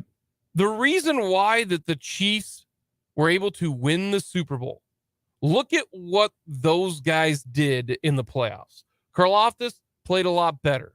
Watson played better. McDuffie was excellent. Pacheco, very, very good. In fact, in the let me see if I can't pull up his game logs real quick. In the postseason this last year, Isaiah Pacheco, and I just told you his regular season numbers back then. So Pacheco, ready? Jacksonville, 12 carries, 95 yards. Cincinnati, 10 carries, 26 yards. Wasn't a big factor, but he did catch 5 passes for 60 yards. Mm-hmm. So you're looking at there, he ended up with 80 yards of total offense, more than 80 yards. And then in the Super Bowl, we know what he did. 15 carries, 76 yards, 5 a pop, and a touchdown. Karlaftis the same way. What did he do in the postseason? Kind of interested in that, actually. How was he in the postseason? Didn't play a ton of snaps. In the postseason, Karlaftis had, let's see here, 1 sack in the Cincinnati game. Remember that one. He had 4 tackles and 1 tackle for loss and a QB hit. And he played in roughly about 50% of the snaps.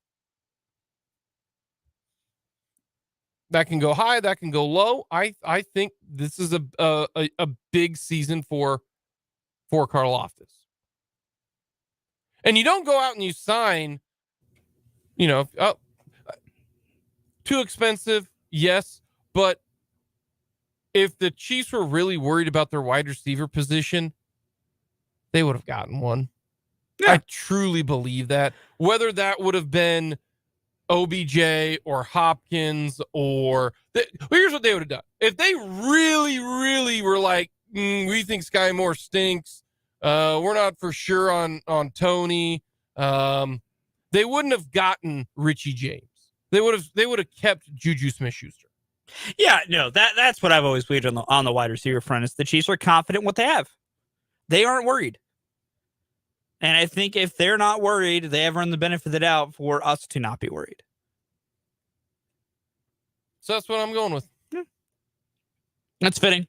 I'm with you on that. Like, that's something I think is important. Is just how do a bunch of these sophomores do in their second years? Because, like I said, progression in the NFL is rarely linear. From the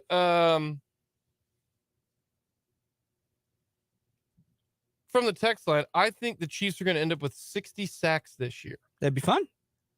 What led the NFL last year? 70. You're right. How'd you know that? Because I have it pulled up. Who was number 2? Chiefs, 55. Who's number 3? Cowboys, 54. No, Patriots. Patriots and Cowboys each had 54. Well, they were tied. I had Patriots on my list. Oh, my goodness. We're splitting hairs there. They're tied at 54. So they have 60. And 5 more sacks. You're looking at top 3, probably top 2. Yeah. Maybe even number 1. Yeah. Because I don't know if anyone's touching 70 again for a while. 60's close, though. It is. 70 was insane. What's the okay, Fulton? I don't think that's the team record. What led 2021 in sacks? 2021, let's go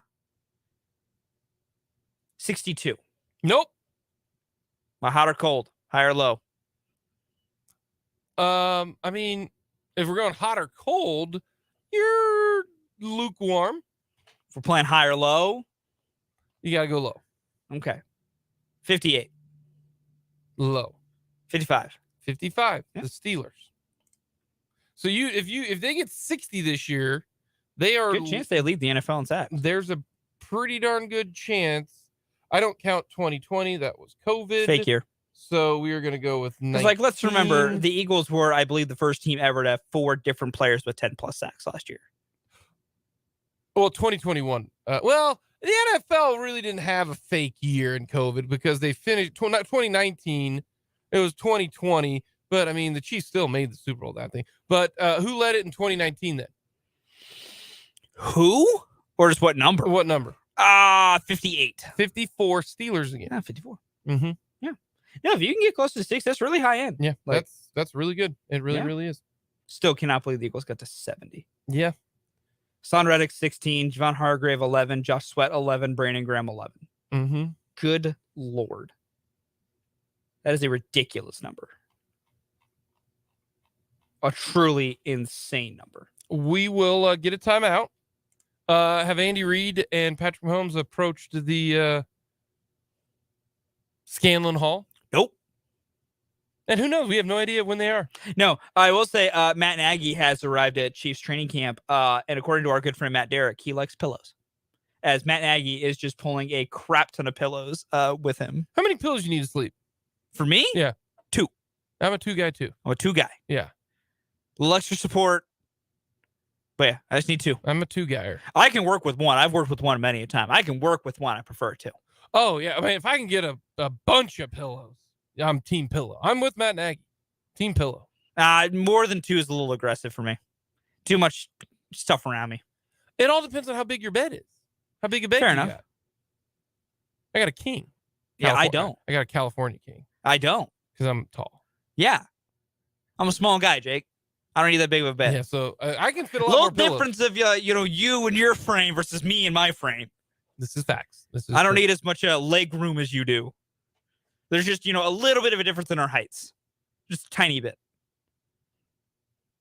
Yeah. Coming up next, odds makers here on Mic'd Up, and then maybe, but who really knows if the Chiefs will actually speak. We'll get to that coming up.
Still no Mahomes and Reed. So we move to odds makers Fulton. What are the odds that the Royals? We're moved past 100 games, Fulton. They are losing 100. Oh yeah, they're losing 100 games. That's a fact. Okay. Because now they have to play above 500 in order to not. Yeah, they're lose losing 100 games. 100. They're not playing above 500 the rest of this year, so they're losing 500. They're going to lose 100 games. They're going to lose 500 games. Yeah, they might. They're not going to lose that many because you literally can't scream 162. What are the odds that they lose 107 games and this is the worst year in Royals history? 88%. Fulton.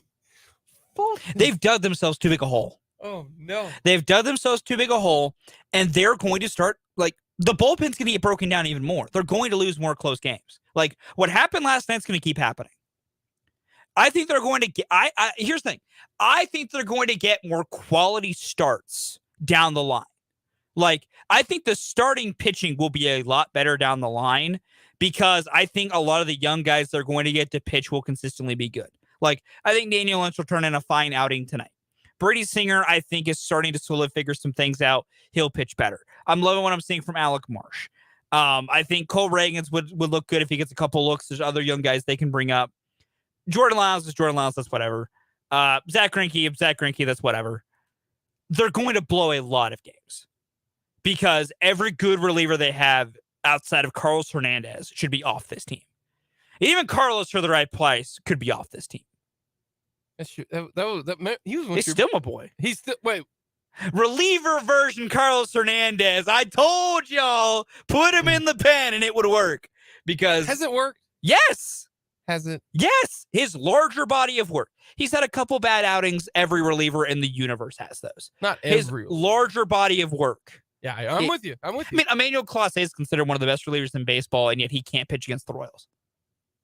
Against everyone else, he's elite. He faces the Royals, he becomes Taylor Clark. That bad? Emmanuel Clase's stats against the Royals alone of the past 2 seasons, like, I think over 90% of his blown saves the past 2 seasons are all against the Royals. Like, I think his ERA against the Royals is above 5 the last 2 seasons. It's below 2 against every other team. It's weird. Emmanuel Clase just is really weirdly beatable against Kansas City. But like Carlos Hernandez's overall body of work is fantastic. Like his ERA, I think, is still in the 4s, which is annoying. Mm-hmm. But it's because he had a couple of outings, especially in the year we give like 5 runs in an outing. That's gonna a reliever will sink you for forever. Yeah. Yeah, his ERA is 3.86. That's really good for a reliever. He's striking out like 30% of batters. The bummer part for relievers is they give up 1 3-run homer. Their ERA goes from 2 to 7. Yeah, like he's striking out 28.5% of batters. He's walking 7%. Both those are career highs. No, I'm with you.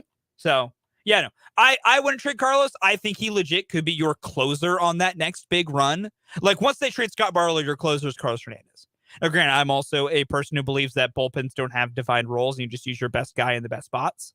Like, if my most heavy, crucial moment is the 6th inning, put Carlos in the 6th inning. You know, same thing with Scott Barlow. And, like, you don't save bullets for something that might never come. I think there is something to getting the final 3 outs, though. 100% there is. Yeah. But sometimes those final 3 outs in the legitimate course of a game are not the biggest moment of the game. I think your best pitcher should pitch in either the 8th or the 9th. And the reason I say that is, let's say you face 2, 3, 4 in the 8th and 5, 6, 7 in the 9th. Yeah, put your guy in the 8th. Yeah. No, I think your 6th inning is too early. I think your 7th inning can be too early. That's fair. But I am with you on saving them saying he can only pitch in the 9th is bad strategy. Because sometimes the higher leverage moment is earlier. It is, but there is. I am under the category of finishing is the hardest thing to do in sports. You're 100% correct. I agree with you. And that's why do you have 2 guys whose mentality can handle the 9th?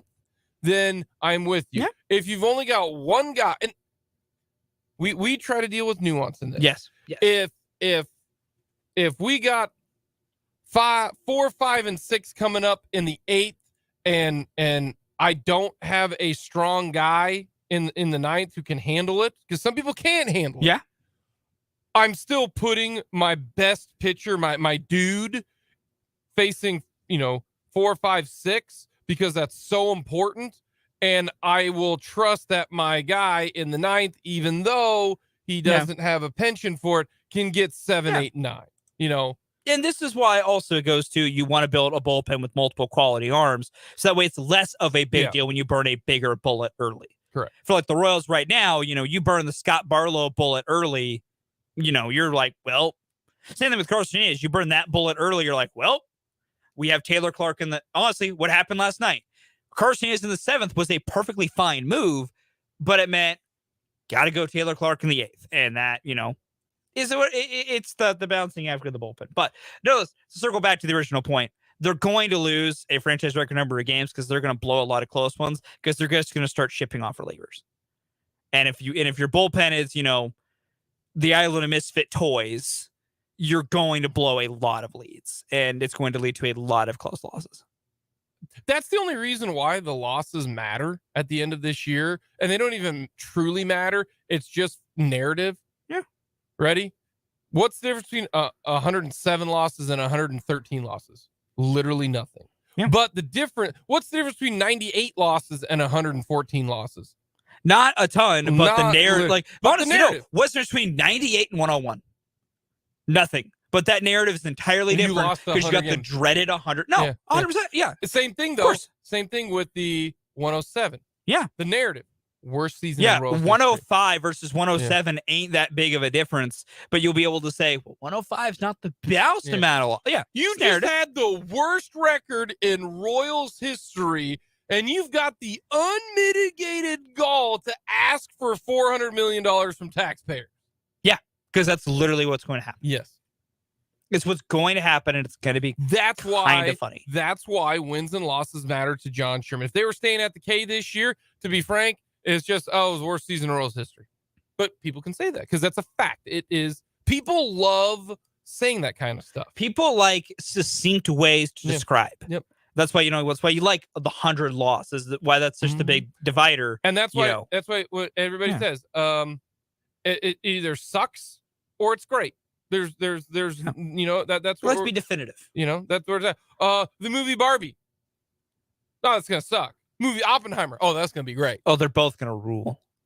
I won't see either. Dude, gotta see both. No. Gotta see them both on the one. I subscribe to the belief you get up early in the morning, you have a nice hearty breakfast with black coffee in the morning, you go see an early showing Oppenheimer, you come out of that, it's about a 3-hour film, you come back, you relax, you sit by a pool, drink a couple of free pina coladas, go see Barbie, hit the club, spend the night. Why is this such a big day. deal that both of the is Barbie supposed to be like this great movie? I mean, because it's by Greta Gerwig, who's a very accomplished director. People think it's going to be really. It's got a big cast. I'm trying to remember what other. Well, anything with Margot Robbie's director. Yeah, it has Margot Robbie. It's got Ryan Gosling. It's got big name people. I'm trying to remember some of the stuff that I don't know how much Greta stuff I've seen. I just know the name. I'm not going to act like I'm Mr. Cinemaphile over here. But that's why it's beyond it's supposed to be a decent amount of different films. Will Ferrell's in Barbie? Apparently.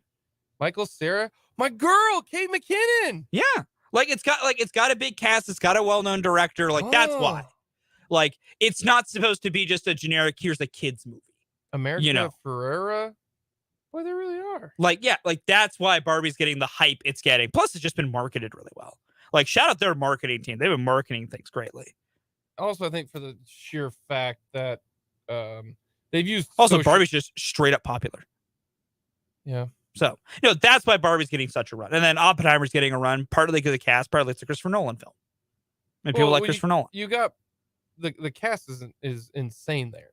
Yeah. With Murphy, Iron Man, Florence Pugh, the hilarious Emily Blunt. Yeah.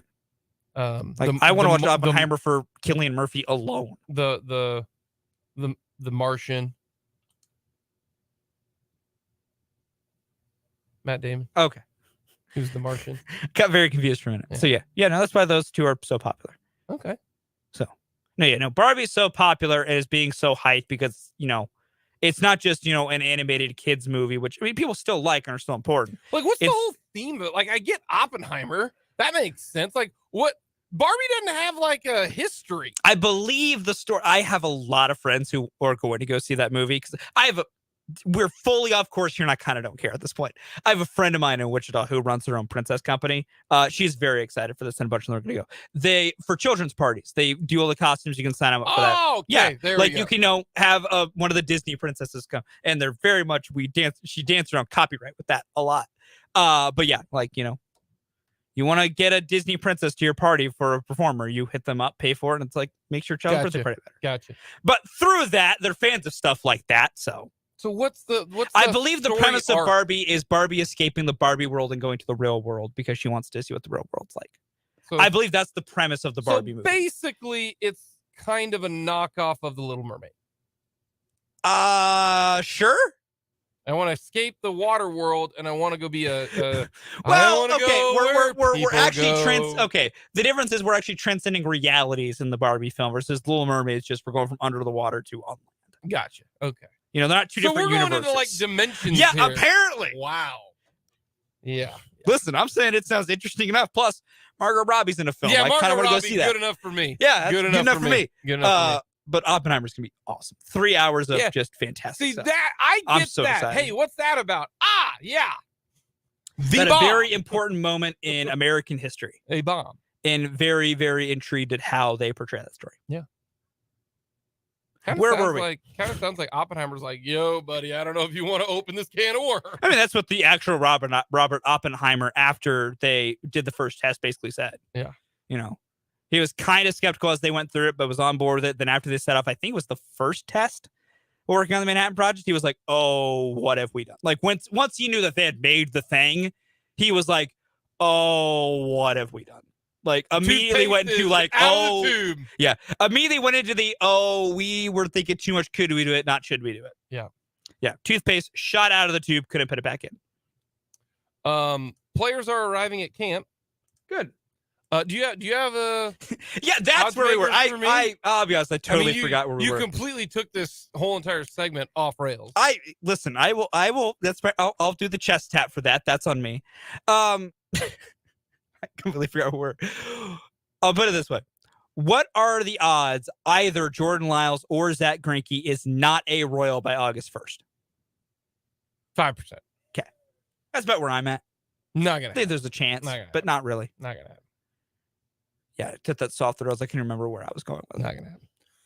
Coming up next, we will see maybe Patrick Mahomes, Andy Reid meeting with the media. No clue. Players are arriving, including just recently Shane Buechele. Surprising no one. Big Red's got the Hawaiian shirt out. He does?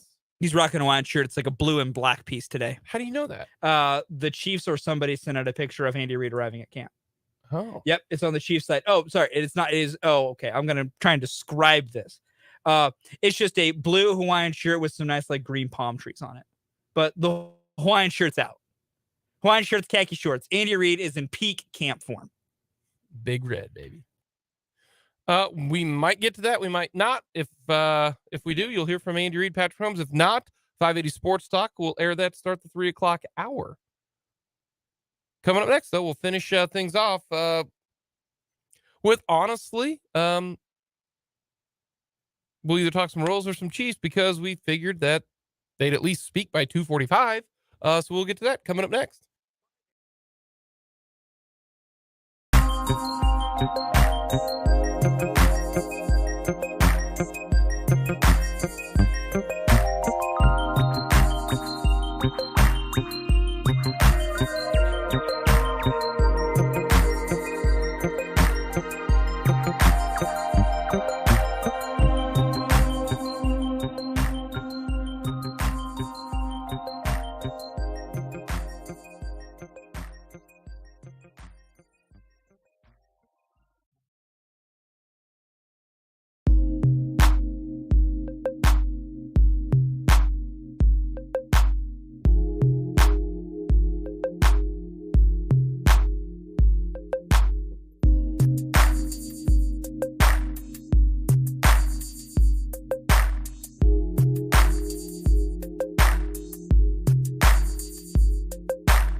Date.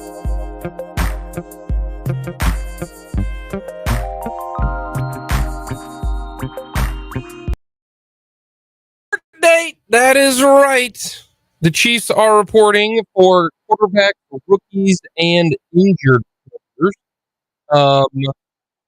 We do. We've got Patrick We got Mahomes. 15. Patrick Mahomes wearing some sweet shades at the mic. Let's go to St. Joe. This year.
Patrick Mahomes wrapping things up. We'll get a quick timeout. Coming up next will be the mic drop.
All right, Fulton, what do you got?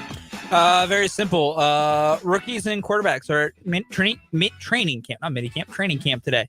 Football season fully back, fully here. And I could not be more excited. It's awesome. I love football season. It's so much better, especially when the Royals are this bad. You really do need to watch the Netflix documentary Quarterback. I think it's terrific. Yeah, great. I got one episode left. If